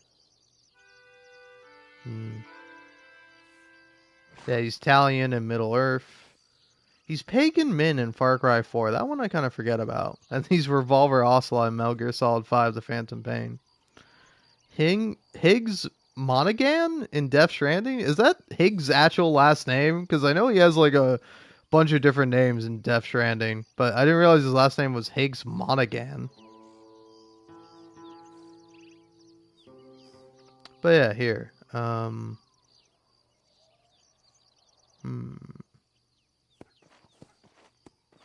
Yeah, does this guy not have a degree?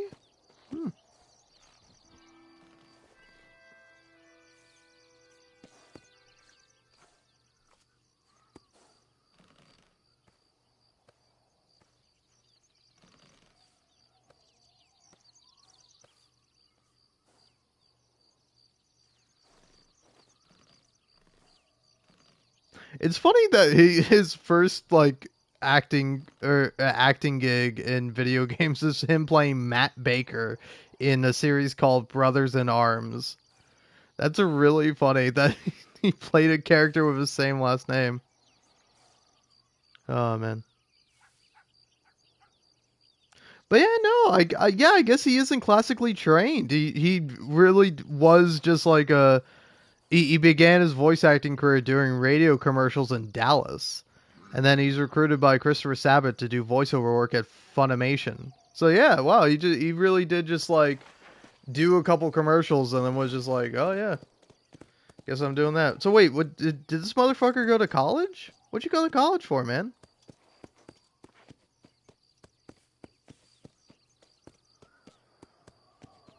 I guess he didn't. Wow, that's interesting.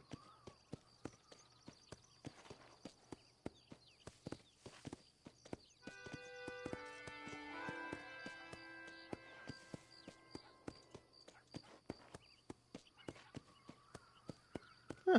Well, fun little fact. Hey, listen, if you want to get a job and whatever you want, you don't have to, go to school. You just have to get lucky. Even if you do go to school, you also have to get lucky afterwards, which is kind of fucked up, man.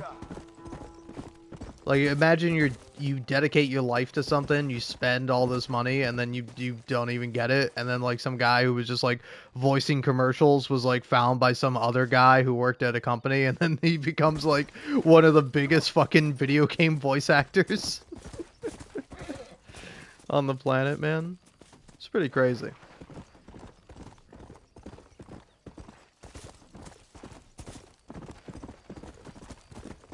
Anyway, let's go talk to Michael DeSanta. And he'll be like, oh, my wife. Oh, she's cheating on me. Oh, my wife's a big whore. Oh, no.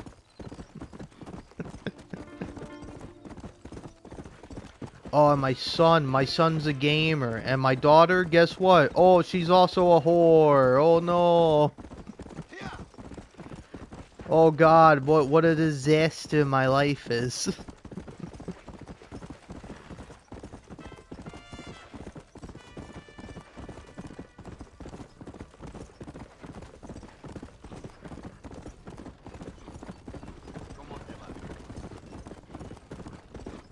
Oh yeah, and then also, kind of going back to the whole Death Stranding 2 thing, which is what got me started talking about Troy Baker. Like, I do find it a bit fascinating that, like, people are, like, really preoccupied with, like, Elle Fanning, i.e. the character in the game Tomorrow, like, taking off her shoes and, like, showing off her feet or whatever. Where it's like, I don't know, I think it's also weird when you see people call, like, Death Stranding 2 a gooner game, where it's like, buddy, first of all, shut the fuck up, alright? Don't just say funny meme words that you don't understand the meaning of just because you think they're funny. You're not funny, and it's because you don't understand what words mean, you fucking moron.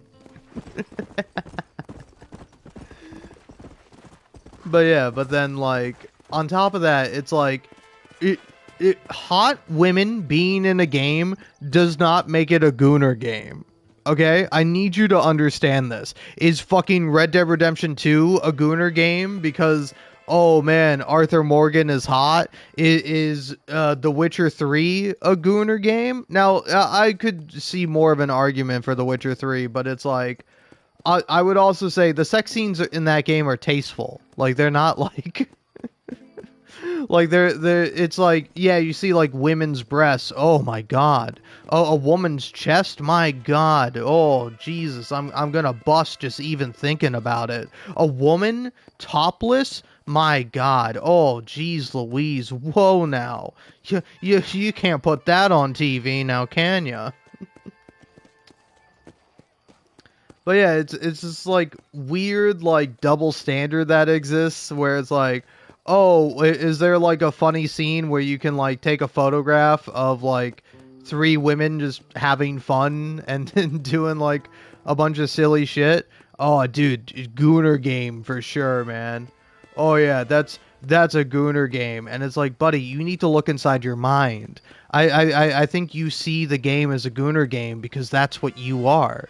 You see yourself reflected on anything, and you don't realize that that's the TV. That's the Black Mirror. The fucking video game is saying nothing. What you say about the video game says more about you than it does about the fucking video game because you don't have the critical analysis nor the goddamn brain matter to accurately assess something. You fucking moron. I stuttered. I ruined it. I'm an idiot now. And I'm proven wrong. Death Stranding 2 is a Gooner game. I fucked up, man. Alright.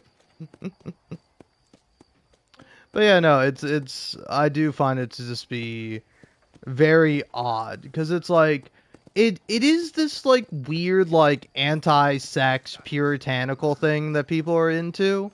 Where it's like it's so weird, right?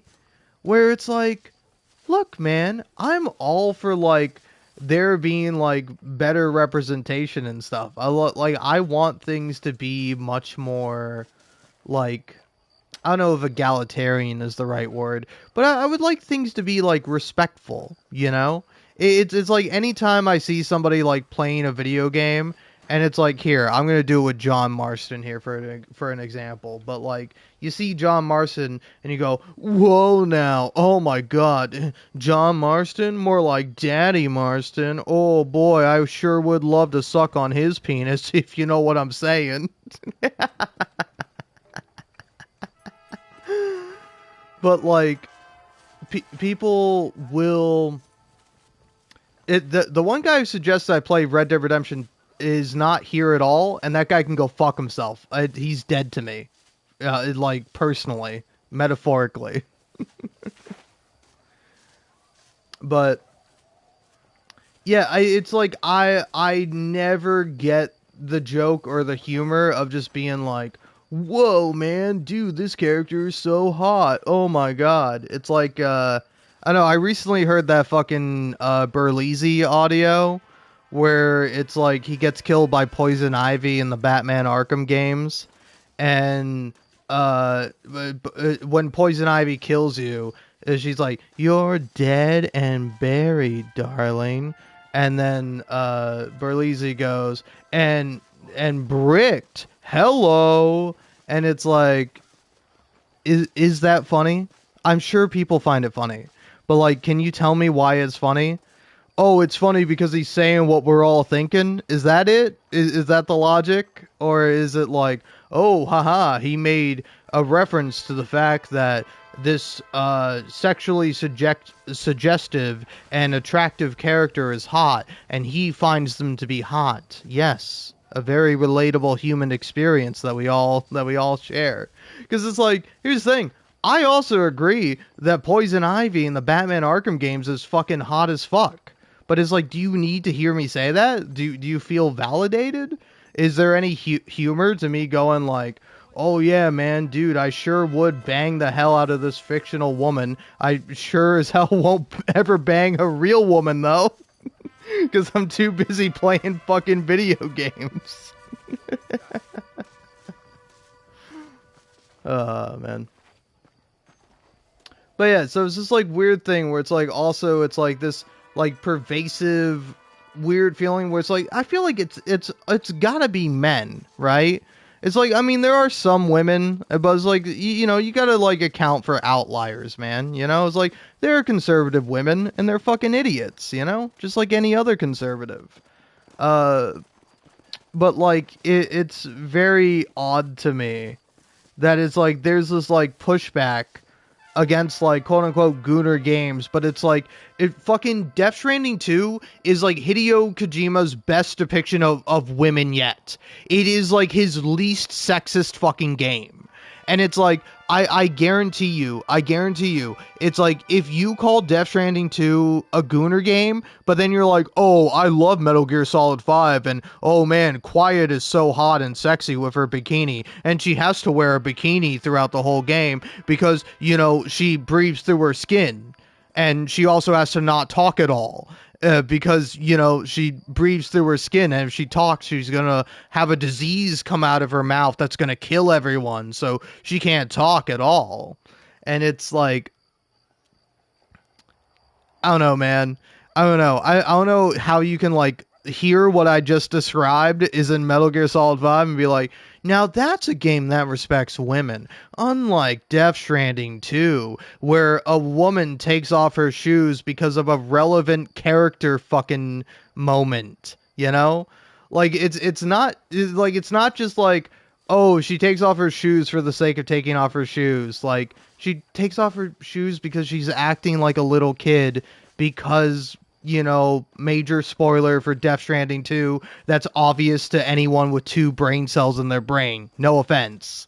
All right? It's like you play Death Stranding 2 and it's like, I wonder who this new... Oh, look at that little armadillo. Come back here, armadillo. Look at this little guy. Look at him. What a little guy. What a little scamp. But yeah, it's like it's like tomorrow Elle Fanning's character in Death Stranding 2 is like she's like kind of like when you first meet her, she looks like an adult woman, but she's basically just been born, you know? Like she's still at the capacity of a child, so she's doing like the child thing of like, I don't want to wear my shoes. And it's like it's very obvious that's what it is. And people are like, oh, wow, Kojima back at it again, being a fetishist. And it's like, dude, Metal Gear Solid 5 has a fucking woman in a bikini in it the whole time, and she doesn't fucking talk. Like, if you want to give a critique of Death Stranding 2, that's fine. I would love to hear it, because I think it's interesting hearing different people's opinions on it. I was just talking about it and was listening to like somebody like kind of talking through their experience with the game, and like it was like interesting to see where it's like, oh yeah, I agree with them on that, and then like, oh, I don't agree with them on that. I actually really liked that scene. I thought that scene was fun, but they found the scene to be annoying. You know. It's like that stuff is kind of interesting to examine, but like that's the problem though, is that it's like, you know, you never know who you're talking to online. You never know who is saying what. And it's like, I assume, like, these people who are, like, having problems with Death Stranding 2 are, like, you know, full offense, dumbass teenagers. And hey, I was a dumbass teenager, too. You know, I was just smart enough to not fucking blast my opinion online for people to see. I waited until I was, like, fucking, you know, 20-something before I started doing that dumbass shit. Which honestly was real smart, because like even now it's like I don't fucking hold it against me to fucking the shit I was doing when I was playing Rogue Company, being an asshole, fucking sending people messages like, you suck at this fucking video game, fuck you.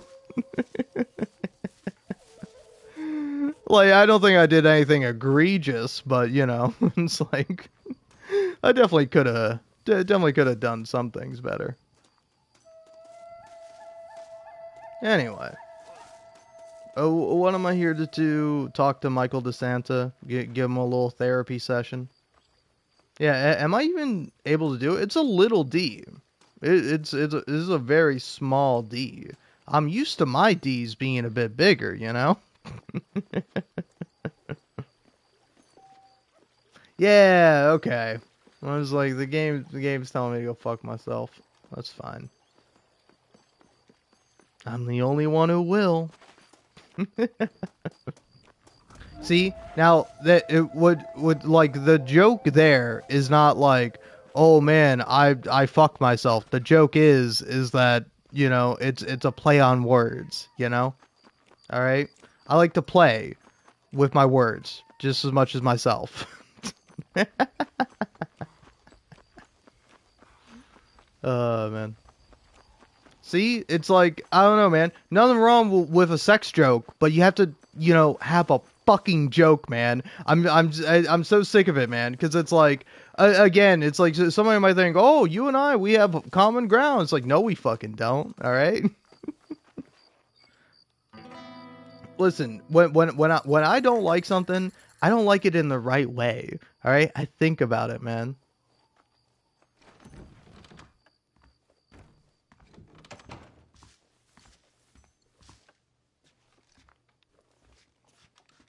Oh yeah. I don't know. I don't. I'm thinking about it. It's like I think I did have Xbox Live, but like I don't know, man. I like almost never talked. Like yeah, it's kind of weird. I don't know where or when I necessarily learned that lesson. I think I probably learned that lesson when I was like maybe playing Halo 3 and you talk as like a kid playing Halo 3 and it's just nothing but verbal abuse and it's like, okay, I'm not going to do that anymore. That's not necessarily a good idea. Man, when is this fucking little D gonna be a big D? It's killing me, man. Dude, come on, DeSanta. Get up and erect, you know? You are a Homo erectus, you know? Dude, that was several play on words. I don't know how funny it is. But like it isn't that the technical term or one of the technical terms for humans, right? Homo erectus, because it's like homo as in meaning like, you know, yeah, wait, what does homo mean? Does homo like specifically refer to like man, you know? Cuz like that's also the funny thing with like Death Stranding too is like the max level you get is like homo liberanus or something like that.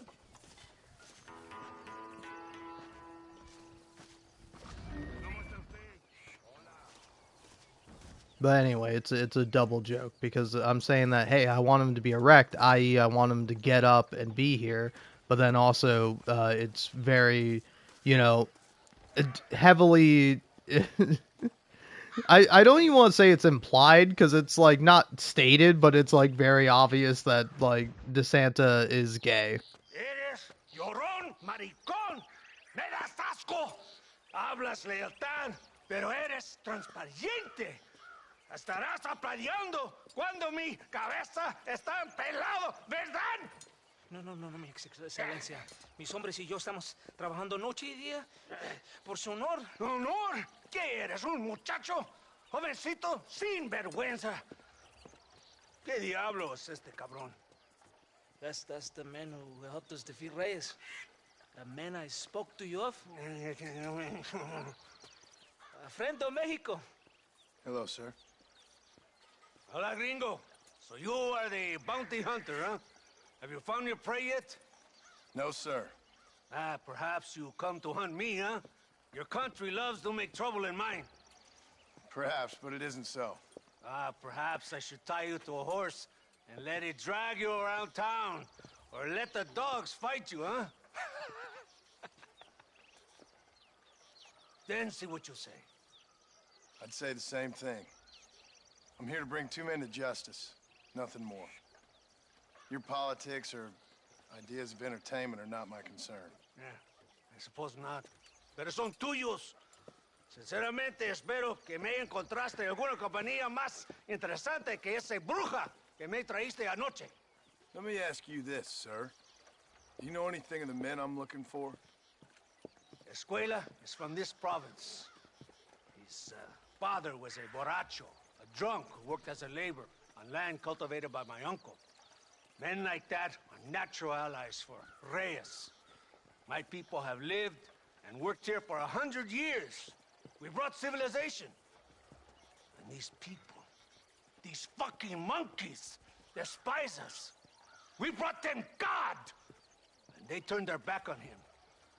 Now I fight to help them from themselves, to save them from themselves. I see in their faces that they would kill me if they could. Is she only a tyrant? That is the way it is. These people need a ruler. Well, sorry to hear that. Sorry? Why be sorry? It is a way of mankind. A fight between two forces. Que será, será. What will be, will be. But I know one thing, Senor Marston. Force, force, must be used if you're to have your own way. I'm sure. Now, perhaps you can do me a favor while I find these men for you. After we find the men, then I'll help in any way I can. You are in no position to negotiate. Now, por favor, a bunch of these idiots men are fighting at Tesoro Azul. Now you head there and you lend your support.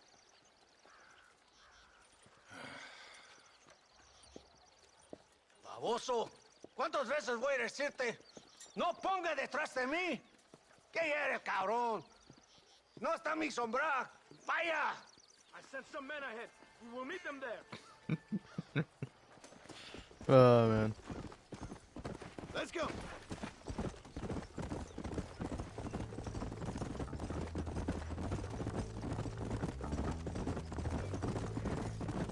So I finally met your great leader. He certainly lives up to his reputation. What would you know about leadership? Only that most can't handle power. It is easy to criticize power when you have never had it yourself. Maybe it is because you have never been in the presence of a strong man before. I have seen the pictures of your country in the newspapers. Men printing and decorating themselves like women. Vanity is the legacy the British left behind. Look, I don't know the fella. Just saying. That's how he treats his own men. Coronel Allende controls any situation he's in because he knows that situation can never be allowed to control him. It is what a leader must do. And in case you had not noticed, we're fighting a war. We're all under a lot of pressure. Pressure to find young girls? The Coronel needs recreation like everyone else. He does not have time to court women. He's waging a war on ignorance and is impatient for victory. He's trying to inspire wisdom in those more stupid than himself. My men left some time ago. We're already late. Come on, let's see if you can rake. I thought you were a cowboy. Oh, okay. I'll beat you in a horse race, buddy.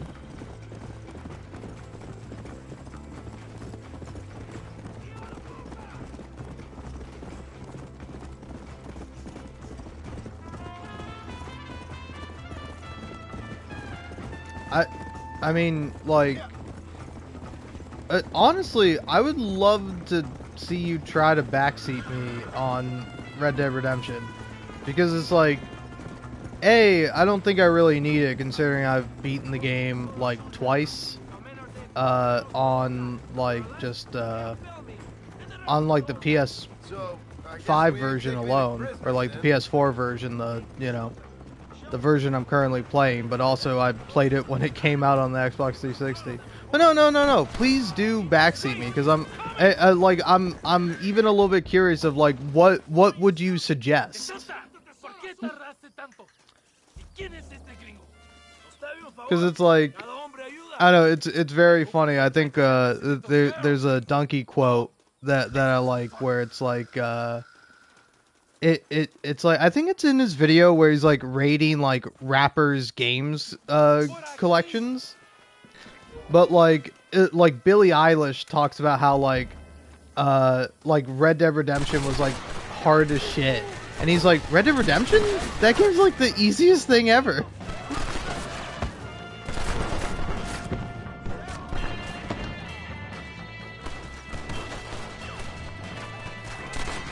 But yeah, again, I didn't mean to dissuade you from backseating me. Again, I would love to have some backseating.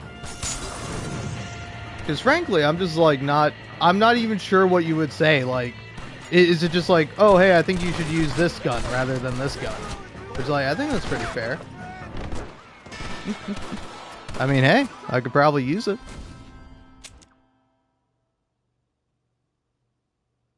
I did just die. So come on, backseat me, please. I mean it genuinely. I'm not gonna be particularly miffed by it.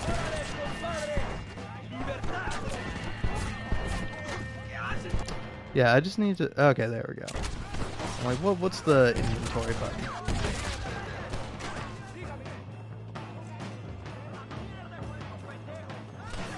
Like, I don't know, probably like literally the only backseating is like just use Deadeye more.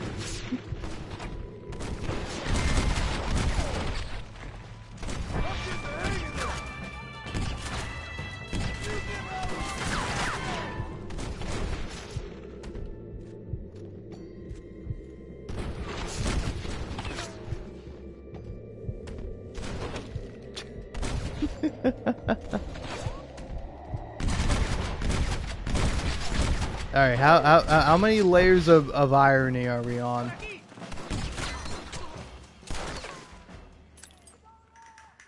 Because we all know that the best horse in Red Dead Redemption 1 is the War Horse, which you get for free if you have the Legendary Edition or the Premium Edition or just the Standard Edition.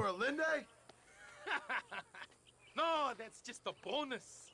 This village is riddled with rebels. Make sure they don't have homes to come back to. There are fire bottles over there. Use them to burn down some of these houses. And what makes you think I'd do that? You want to find Javier Escuela, don't you? John, you're helping Mexico. Vámonos, muchachos. Buen trabajo. Yo me quedo aquí para vigilar el gringo, Capitán de Santa. You heard the captain? The fire bottles are over there. Por aquí, imbécil. ¿Por qué no me sigues? Honestly, I don't know how well this game is aged, particularly in terms of its depiction of Mexico, but it is honestly a very like funny parody of like the military and like just the ways, like I don't know, it's kind of like a parody of just like or a critique at least of like any military to ever exist. Whereas like, Isn't that beautiful? You really are pathetic. You need to relax. Come back to the villa and sample some of the new girls before they spoil. whereas like you just do fucked up shit and it's like, oh come on, this is what soldiers do. I'm becoming more famous apparently. Hey, you're that guy that like joined up with the military, but you didn't even join the military. You're just basically like freelancing or working as a mercenary for the Mexican army, and you really like it. I don't know. Like John Marston is such an interesting character, where he's like, this is terrible, and I don't like you guys at all. Like, he's, like, constantly, like, shit-talking the military and the people he's working with, but he works with them because he's like, well, I gotta find Javier Escuela. And every time I help the rebels, which I feel a little bit better about, but I'm still cynical about it, I still don't find Javier Escuela. Like, that's all he's here in Mexico to do. He's just like, I gotta find Javier Escuela and Bill Williamson. Once I do that, I can go home to my family. I don't have to give a fuck about any of this. It's like, I don't know, John Marston is a really, like, interesting character. Because, like, I was thinking about this, where it's like, John Marston is kind of a piece of shit, but he's, like, very compelling in that way. Where he's, like, he's a principled piece of shit, you know? He might rob and kill you, but, like, he'll do it with, like, a reason. You know, which hey, that's more than some can say.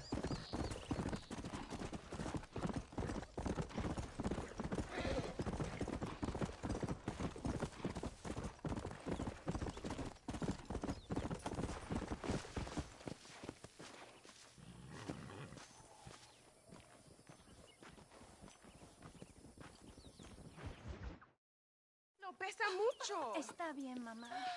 Está bien. Señor Marston. Mamá, papá, este es el gringo que me salvó. Muchas gracias.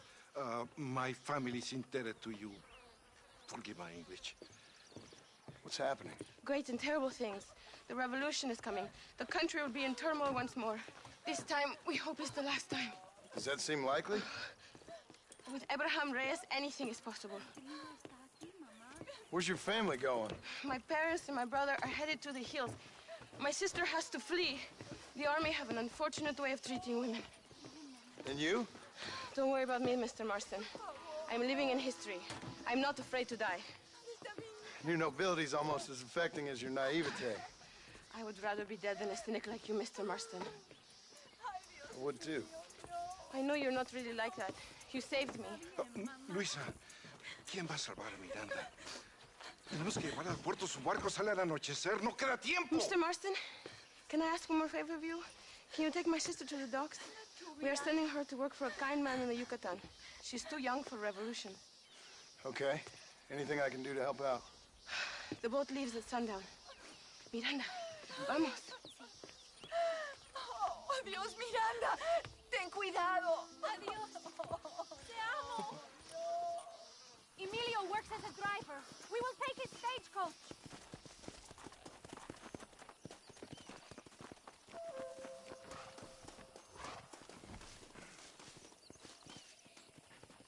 Nope. We do Come not on, have John. much time. I know. It is not too far. I will show you the way. Tumbleweed.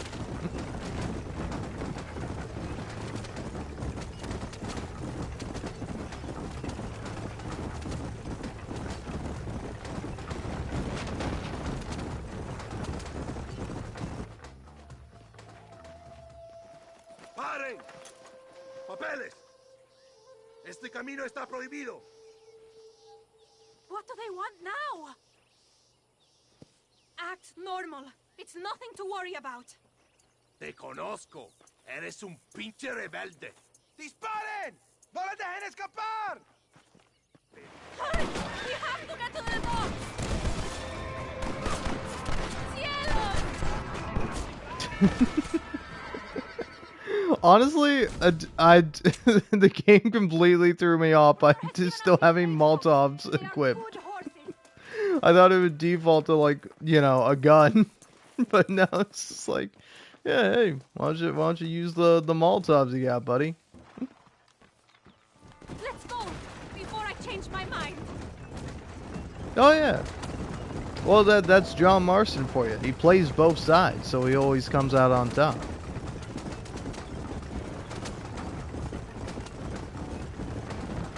And it's funny too, because he doesn't make it like a secret. Like he doesn't really like hide the fact that he's like working for both the rebels and the army. What do they want now? Act normal. It's nothing to worry about. Te conozco.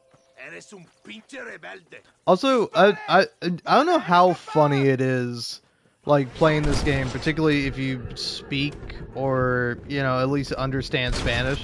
Because even with what little I understand, I can see just how terrible it is. Oh, shot that guy's hat. Alright. Is that an army checkpoint? What is that wagon doing? Take a left here. Stay away from them. Válgame Dios! Did you see that? ¡Que mira esta!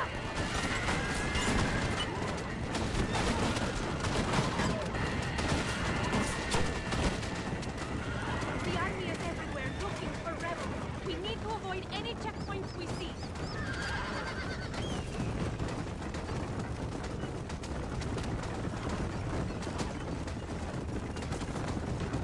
Look, senor! More soldiers! Head right! Head right! Go! Déjame en paz! Come on, horses.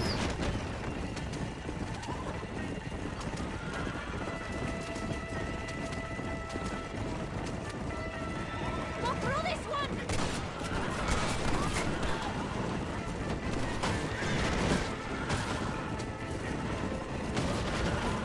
I see more by the train. Go to the right! Go! Get away from them!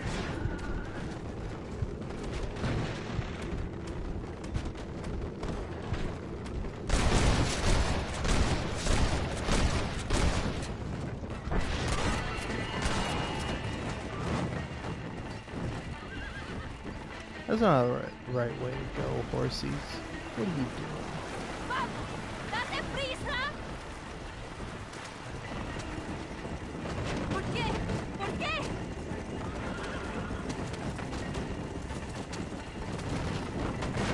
Corleone.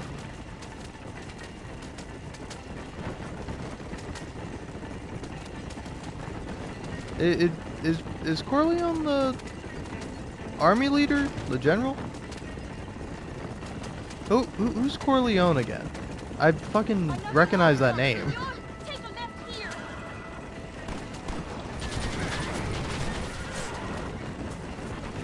No aguanto más.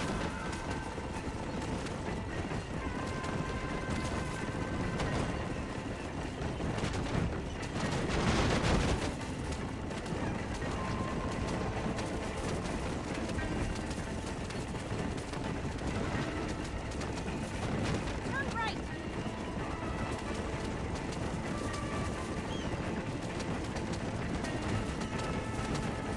Go left.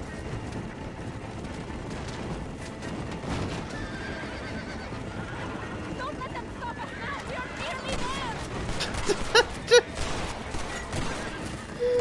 Oh man, thanks for that one, aim assist. That's so funny. There's a man shooting at John Marston. John Marston just fucking, while riding a wagon, just fucking nails a little bluebird. Oh man. Gracias a Dios.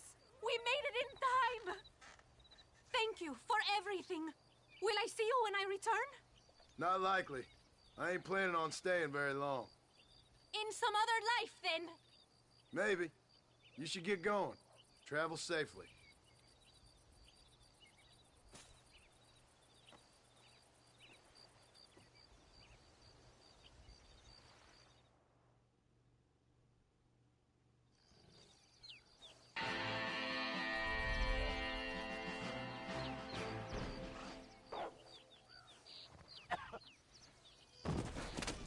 Ah, I see.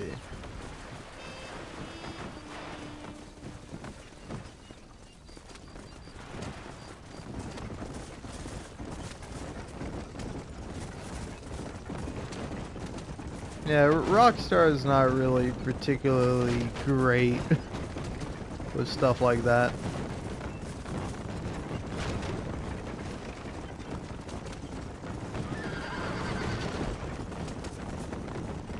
I will say though, I do wonder like what like the general consensus on Rockstar is. Because like I will say for as much as like for as many problems and whatnot as they have, it's like I do like their critiques of like Americans, and like, you know, the many aspects of like American culture. But like I don't think it's like particularly unique, you know? Whereas like, I don't know, I was thinking about it. It's like, I think people outside of America criticize America, people inside of America criticize America. Like, I don't know, I think it is like pure propaganda that has like led people to believe that like America is this like great place where it's like everything is lovely and it's all egalitarian and it's a meritocracy, where it's like it couldn't be further from that, you know? I'm not meeting the sheriff near the wagon. Sheriff can fuck off.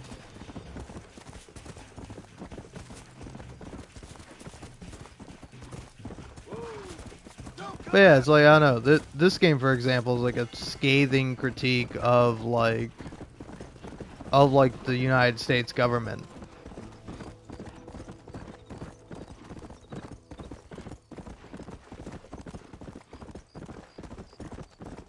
Because it's like, I don't know if it's said what, like, specifically Agent Ross is, but he's essentially like an FBI agent.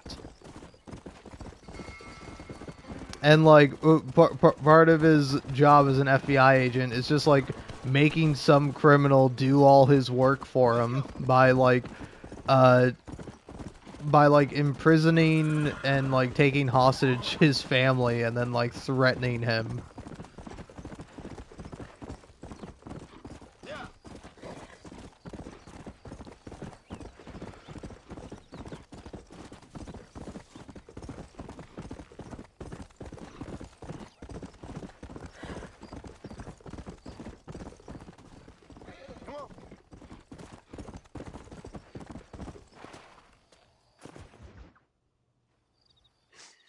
Oh, Mr. Marston. Mr. Marston. What's wrong, Louisa? I don't wait for myself, but for my country. Abram Reyes has been captured. He has? He was coming to meet me at Roca Madera. It's a very romantic spot. It was a beautiful night, yet he was ambushed by patrol. My heart is breaking, but I cry for Mexico. Where's he being held? El Presidio.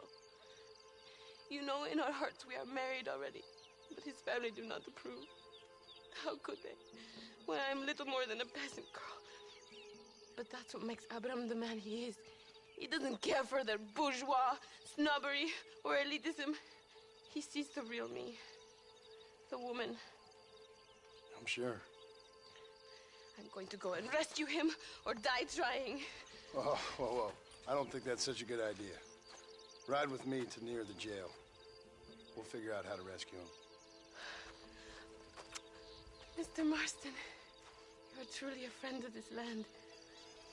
So everyone keeps informing me. Let's go, Mr. Marston.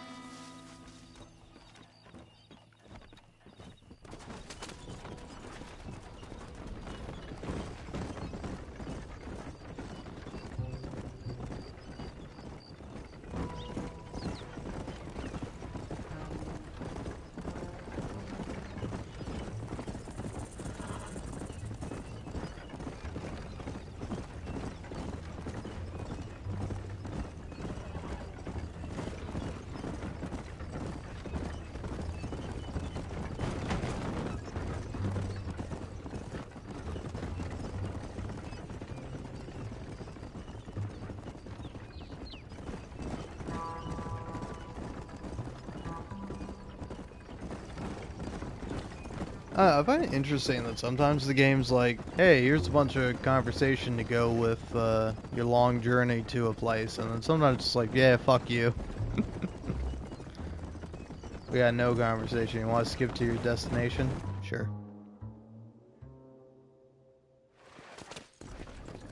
It is not far now. Are you ready?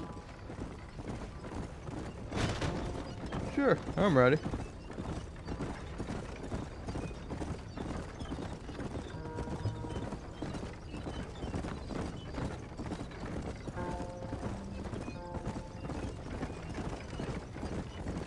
Man, jeez. There it is.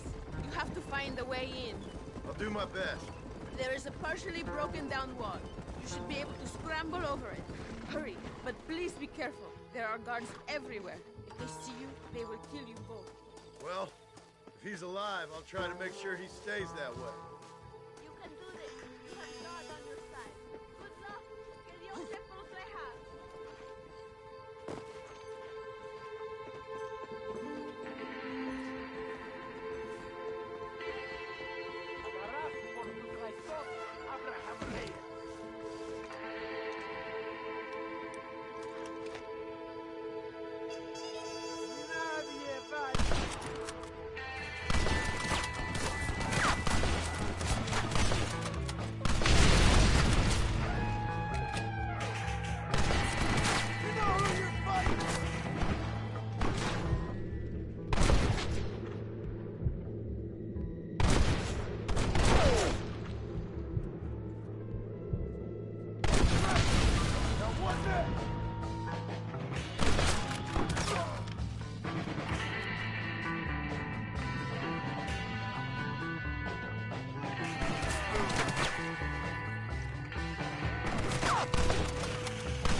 It's a little hard to see. Oh, there you are.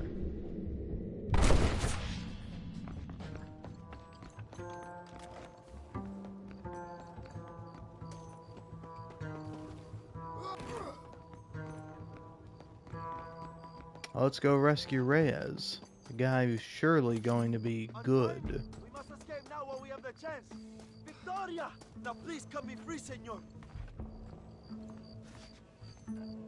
Luisa sent me. We have to meet her by the river. ¿Qué? Luisa, the girl you're marrying. Oh, yes. Such a devoted thing. El amor de mi vida. Quick, find us a horse. You will have to ride. I am too weak.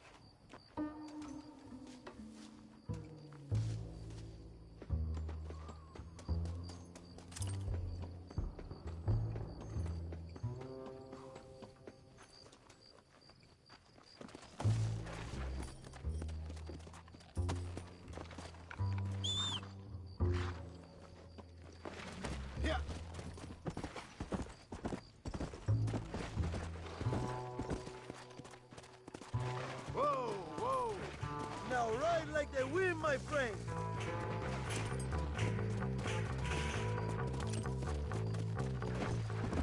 Come on. Luisa said, vamos, ten deprisa, the army's coming. Cuidado, behind you.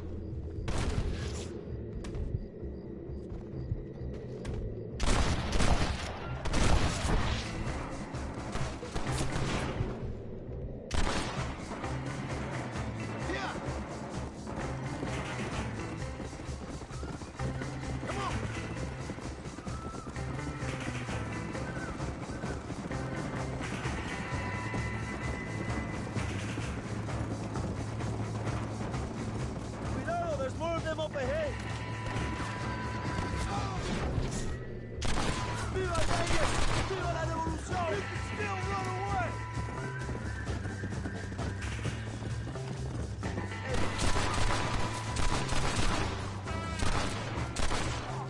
Come on. What is your name, my friend? John Marston. Oh, the American who is working for Allende. I ain't working for nobody. I'm here because Luisa asked for my help. As I thought you were a friend of Allende's, I was planning on putting a bullet in your back. Well, try to resist the urge. Let's go. How do you know my young lover, Laura? It's Luisa. I saved her life not so long back. I will not forget this, compadre. You will be rewarded. Money, women, Luisa if you want her. I'm here for 2 men, and that's it. You have been spending too much time with Captain De Santa. Very funny. Not like that. I'll explain later. Come on. I am free again. I will write a poem about this day. This is from a man who was tied to a post with a gun in his face a few minutes ago. I wish I could see Allende's face when he finds out that I defeated 100 of his men.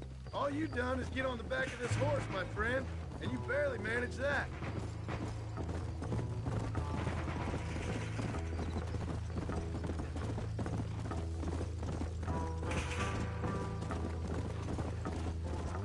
Luisa is up ahead. Buena suerte, compadre.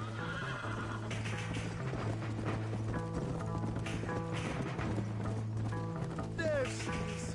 I remember her now. Mi amiga. Come on. Come. Abraham, Mr. Marston, Oi! the revolution will live on thanks to you. Yes, indeed, John. You are as a brother to me. And my people need a man such as you to help our cause. My ranch is in Agave Viejo, and let me say, my brother, that we await you. Well, best of luck to both of you, but I need to find 2 men so I can return to America. No problem. I will help you find those men. And in return, you will win a people her freedom. Viva Mexico! ¿A dónde tú vas, bella? ¿Eh? Bye, John. Vente conmigo. Tú sabes que en esta luz puedo ver el fuego en tus ojos. Laura, dame la fuerza para luchar.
Mr. Marston, ride with us. We've been betrayed. What's happened? There's no time. Ride with us. Then we'll find the man you seek. Come. I have men waiting for us, just outside Escalera. Vamos!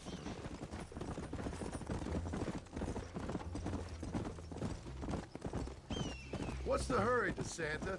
Where we The go? rebels have taken control of an abandoned fort on the other side of Nuevo Paraíso. Many men. A place called Torquemada. We can allow them to establish a stronghold. The Colonel has given me urgent orders. Which are? To kill them all. I should have guessed. Leave your horse here. You will ride with me.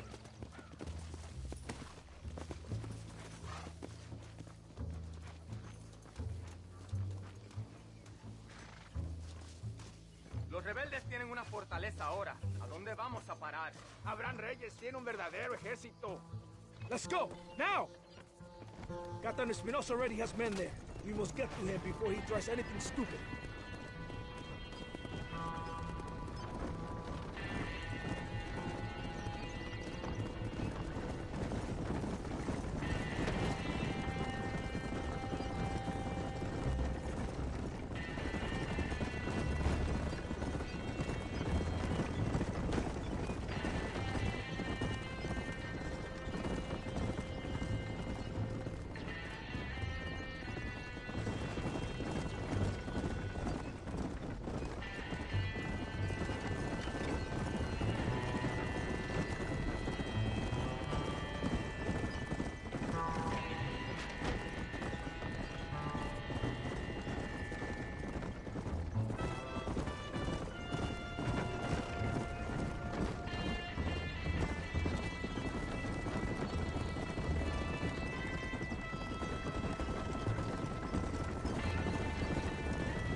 holy shit, for real? I left, and I made me a baked potato. Ate the hell out of it, man. My dark passenger took over, as it often does. And, unlike Dexter Morgan, my dark passenger is just like, oh, I gotta consume food right now. So I had a baked potato, cheese, and sour cream. Pretty good, pretty delicious. I am absolutely filled to the gills with mash right about now.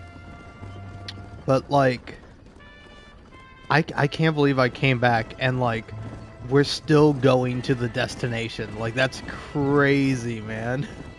Like, did I die or something and it like started all the way from the beginning? Like, how is it still going? That's insane, man. I feel like I wasn't gone for a super long time, but I was gone for a while.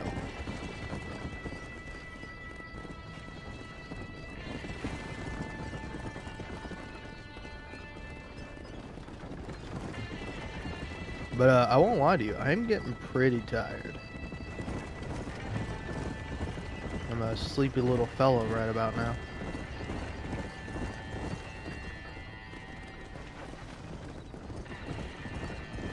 So, I don't know. We'll see just how long I last. But yeah, especially eating the hell out of that baked potato. Like, ooh, buddy. I might not be long for this world. Like, yeah, holy shit. I was gone for like 10 minutes at least, if not more. Like, how long did it take to get over here? Because, like, I'm like 24 minutes into this podcast I'm listening to. It's Wine About It. That's the podcast. Ooh, look at that.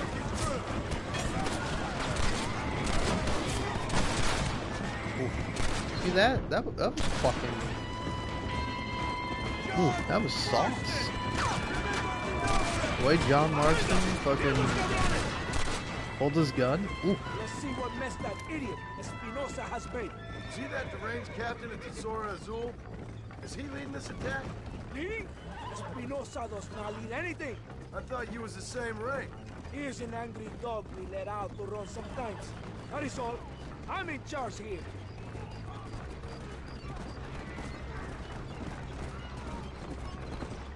Yeah, I don't know.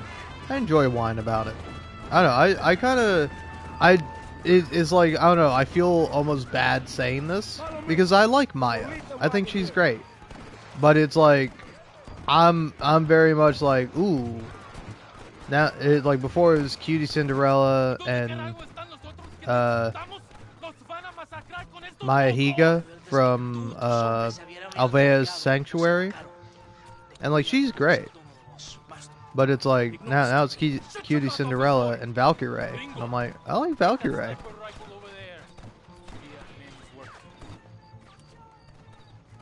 So it's like, sad seeing Maya gone, but I'm like, hey. I'm not going to be upset about Valkyrie being on the podcast now. I would be crazy to be upset about that.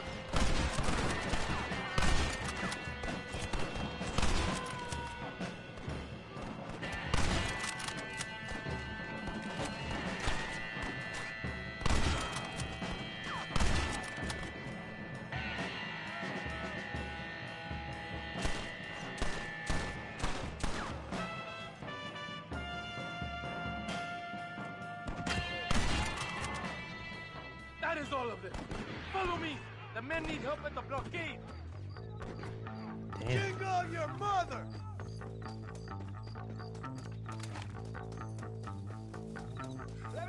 Also, did I just hear John say Buta, your mother?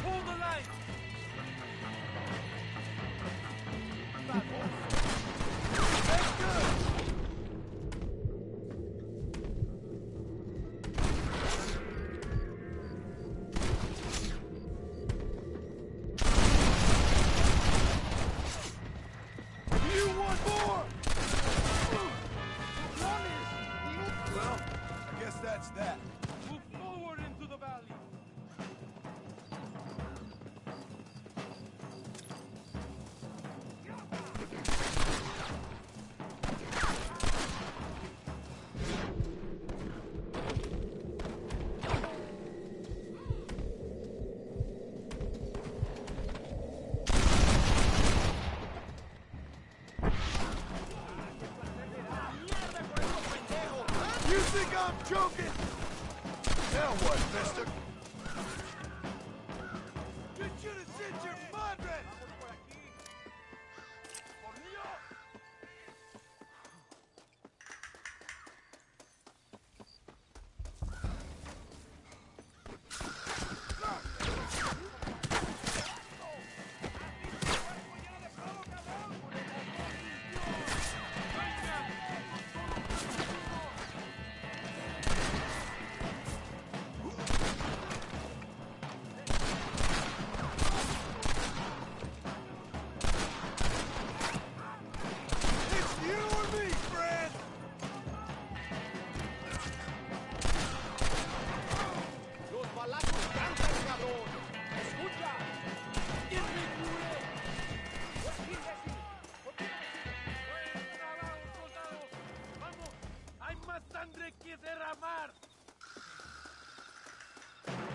What have we got here?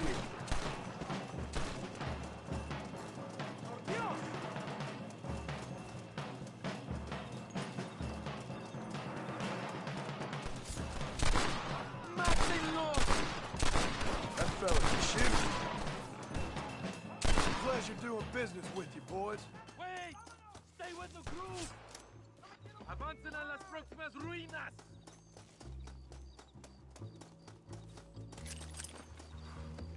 ¡Ojos abiertos! ¡Aquí vienen más! Don't mess with me!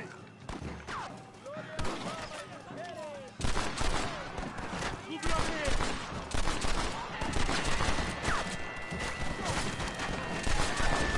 that all of you? You're doomed!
¡La victoria es nuestra, soldados!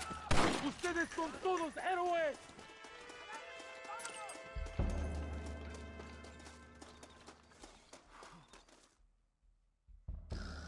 Tengo hambre, lo que sea, mujer. Amigo, ¿qué pasa? Killer like you deserves fine women and wine. The best pleasures Earth can give a man. I need some information, DeSanta. All in good time. My man and I will finish our business here and we can talk back at Escalera. The next time I see you, I need some answers, Captain. Go get drunk, go get a woman! Enjoy life! It's a beautiful struggle!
Eso es lo que dicen, ¿eh?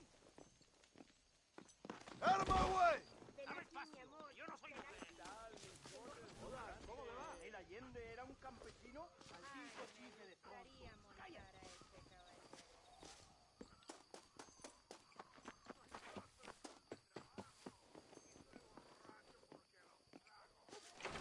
Can I trouble you for a minute? Habla mal del coronel. Excuse me, sir. Excuse me. You are an American, are you not? Last time I checked. Oh, thank God, sir. Thank God. I have had it up to here with Dagos, up to here. Savages. Well, I do what I can to help. But this land was imagined by an angry God for an angry people. Well, America ain't exactly a peaceful paradise, mister. Well, I tried, but at least you lot try to speak bloody English. And this bloody lot, my God, if I'd wanted to speak Spanish, I'd have gone to Spain. Why didn't you? Good question. Well, you know, business, I suppose. Devil making work for idle hands, what?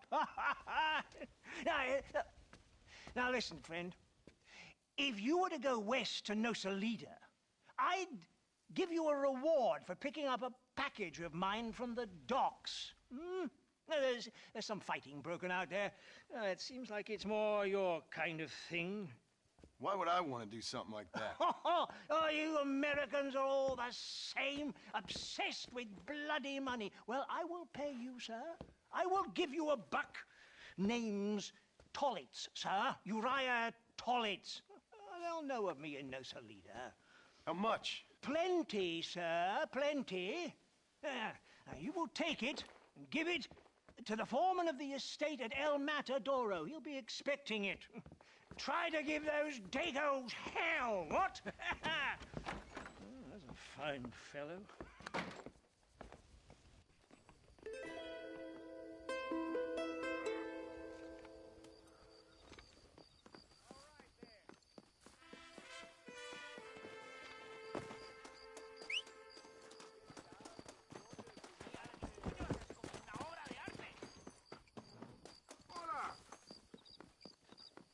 Not so fast, partner.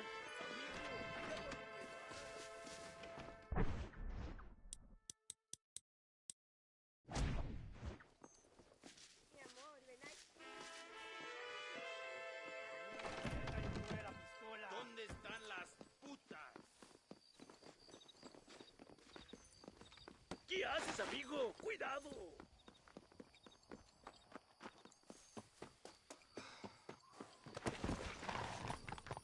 Come on. Oye, gringo, come here.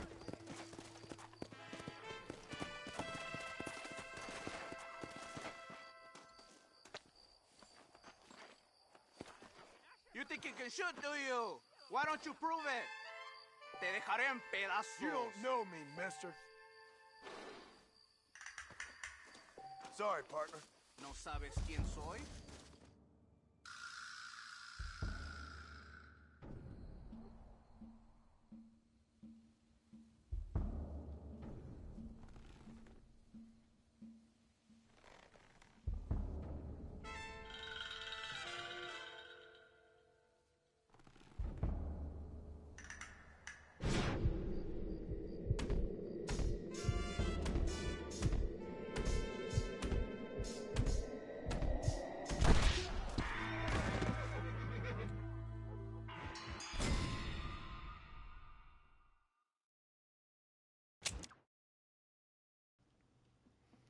That's how it goes. And thus ends the tale of John Marston, shot to death in a duel that he really had no reason to agree to.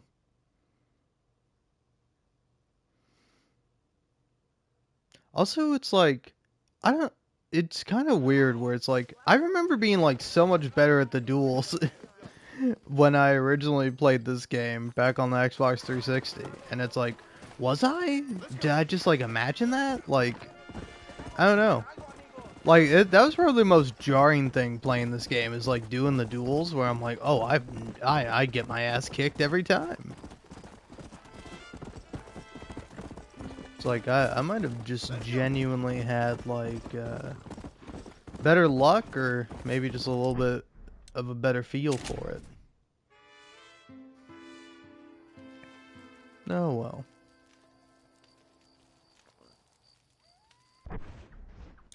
I mean, I do have potato on the brain. Well, maybe not necessarily there, but certainly inside me.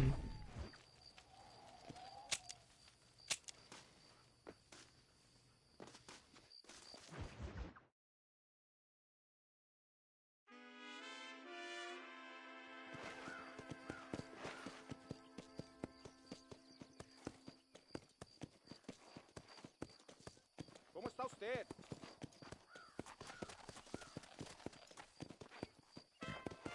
Yeah.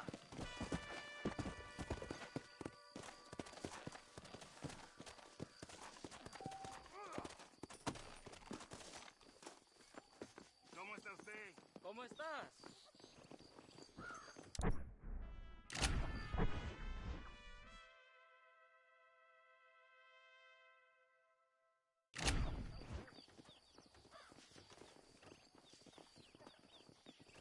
¡Que alguien me ayude! ¡Help! El hombre, he stole my horse. Please, ayúdame. ¡Van a quemar en el infierno! ¡Que alguien me ayude!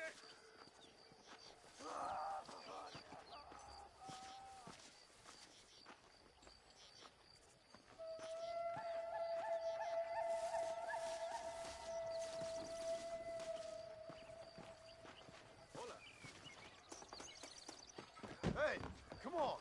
¿Pero qué hace?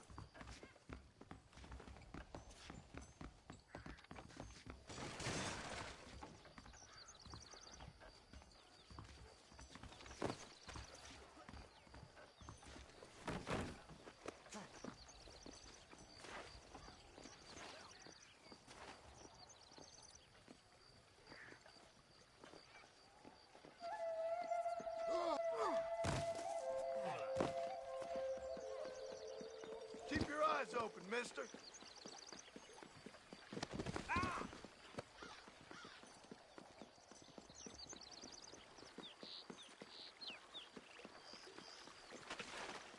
¿Quieres que te rompo la cara, cabrón?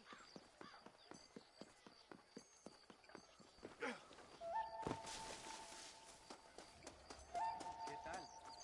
¿Cómo está usted?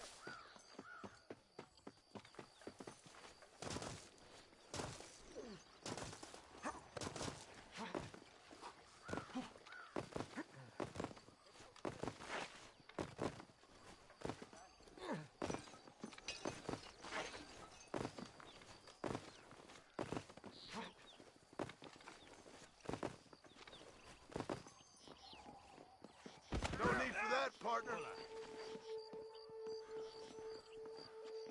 No me empujes, señor.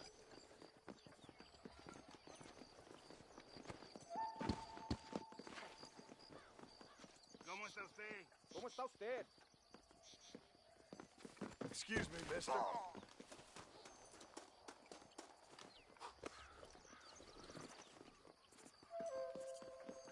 Hola. Hola.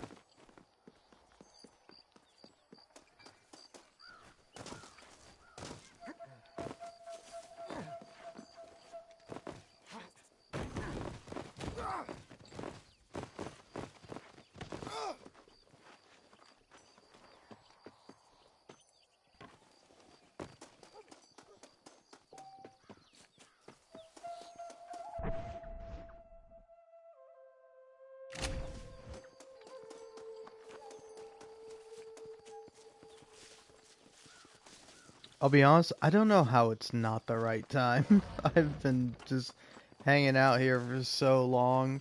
How's it not the right time? It should just be the right time by fact that I'm here. I need to have a word.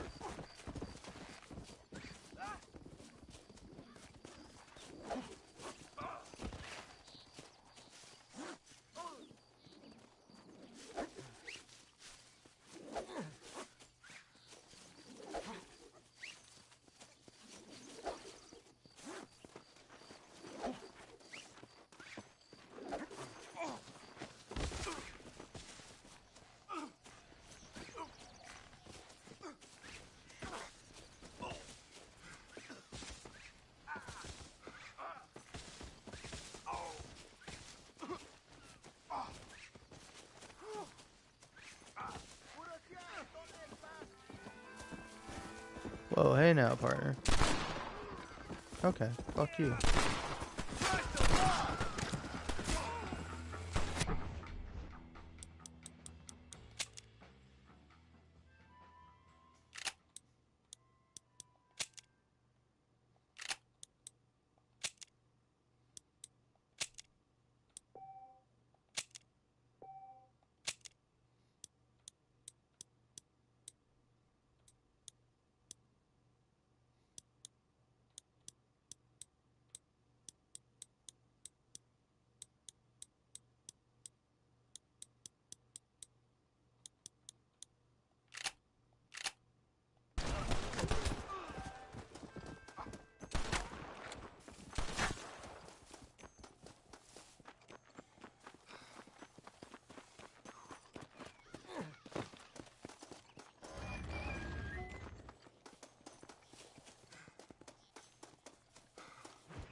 Ándeles, lindas, bien patrióticas. Dale, que ustedes son putas y lo saben.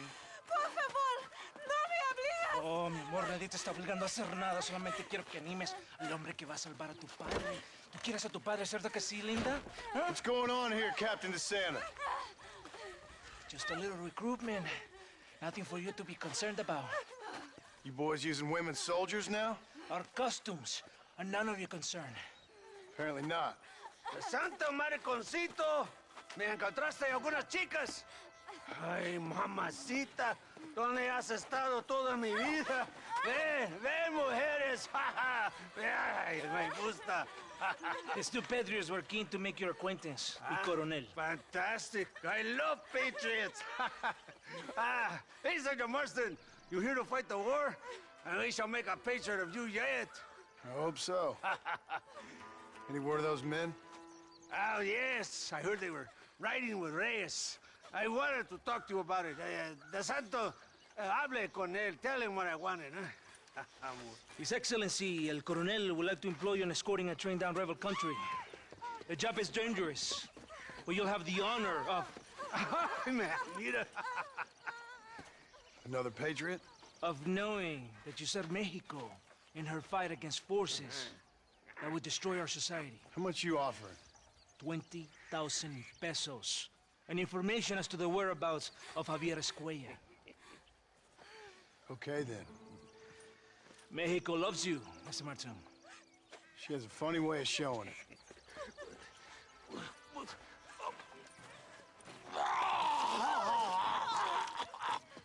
Hurry! We must go!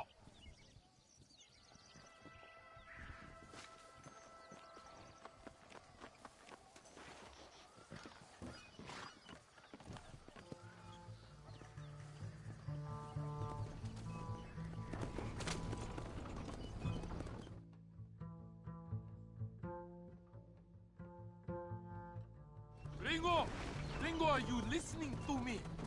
Does it seem quiet to you? I don't know. You tell me. We have not seen a single rebel yet. I'd say that's a good thing, wouldn't you?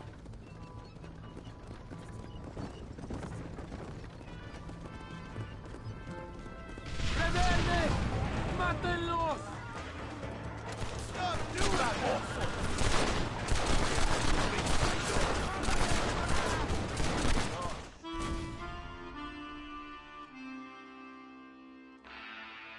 I did?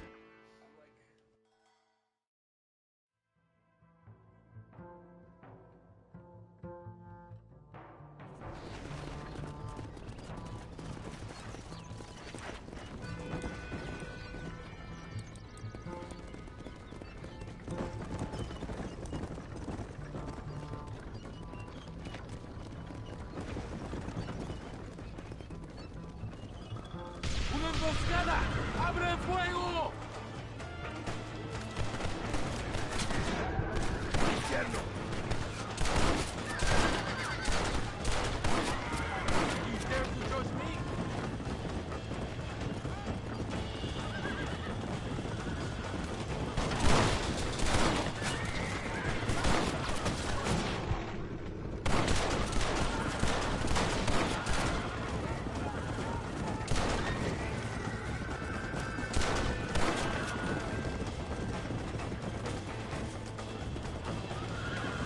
That is all of it. Buen hecho, padre.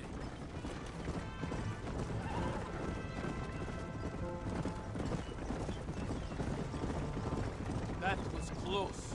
I don't know. This doesn't feel right to me. We're on our way to escort a train through rebel-held country. An ambush feels about right to me. ¡Soldado! ¿Quién eres? ¿Cuál escuadrón? Somos nuevos reclutas, capitán.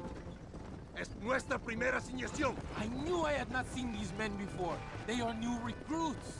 In Escalera, people have been talking about the rebels planning a large attack. If these supplies are so important, why have we been given so few soldiers? Don't ask me. You're the captain. I thought you were supposed to be fearless. I am fearless, but not brainless. There is something wrong. I feel it. Maybe you just need to take a piss or something. The colonel told me that the Santa had praised my actions at Torquemada and called me a hero. He asked for me to be given this important assignment. Why would he do that? The cabron hates me! Yeah, but doesn't everybody hate you? Maybe we should turn back or wait for reinforcements. If Valende says he knows where Javier Escuela is, we're doing what he asks. It's another ambush!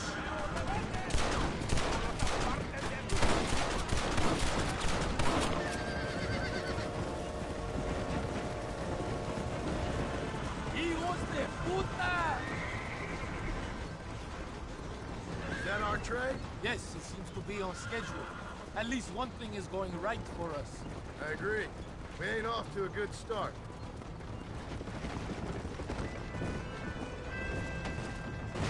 You shoot well, gringo. Tell me something. What is your weapon of choice? What do you mean? Come, my friend. Your belt is full of weapons. Which is your favorite for attacking a man? You ain't right in the head, Captain. We are close to Chuparrosa now.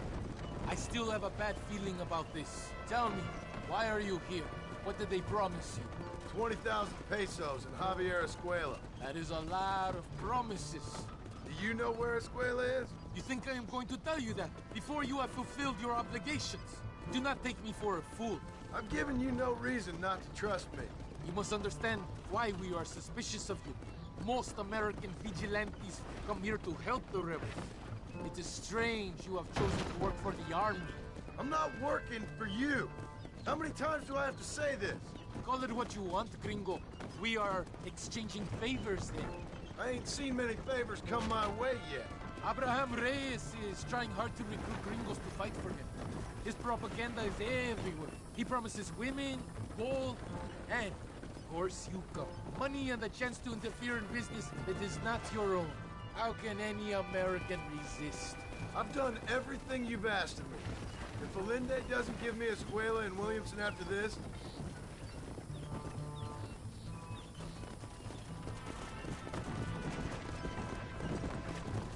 Here we are, at last. Soldados, abordamos el tren.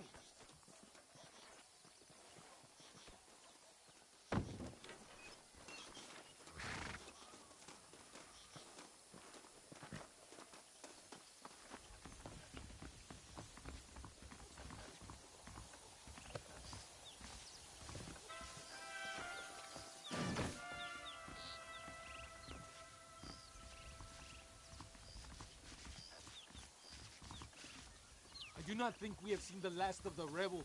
New recruits can't win a fight like this. I need you to man the Gatling gun. I ain't the soldier here, Captain. Do not question me, gringo. Just do as I say.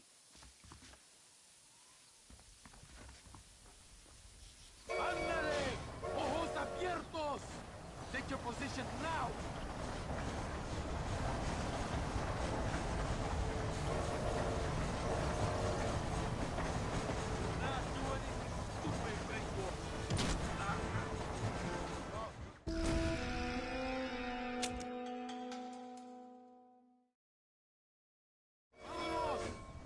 Oh, come on. I wouldn't say I assaulted him. I just gave him a little love tap, you know? It's just, you know, bonding.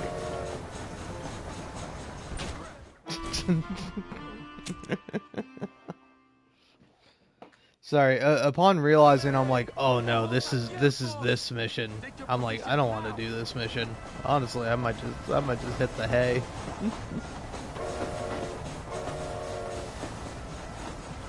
It's like this mission is kind of notoriously difficult. So I don't think it's so bad, but it is pretty bad.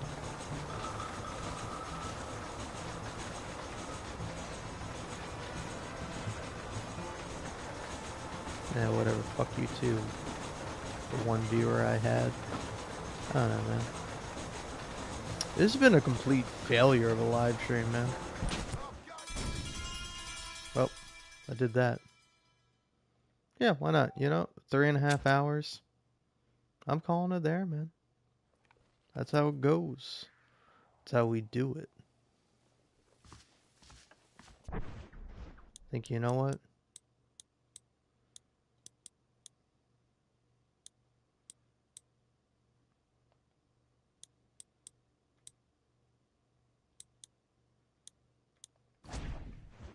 Put on this outfit.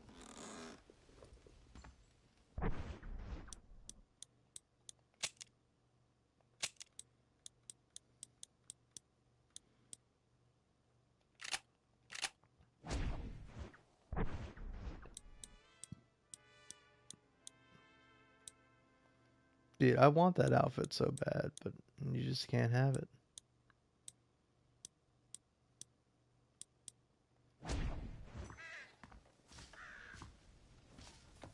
Oh yeah, let's go to the gun store.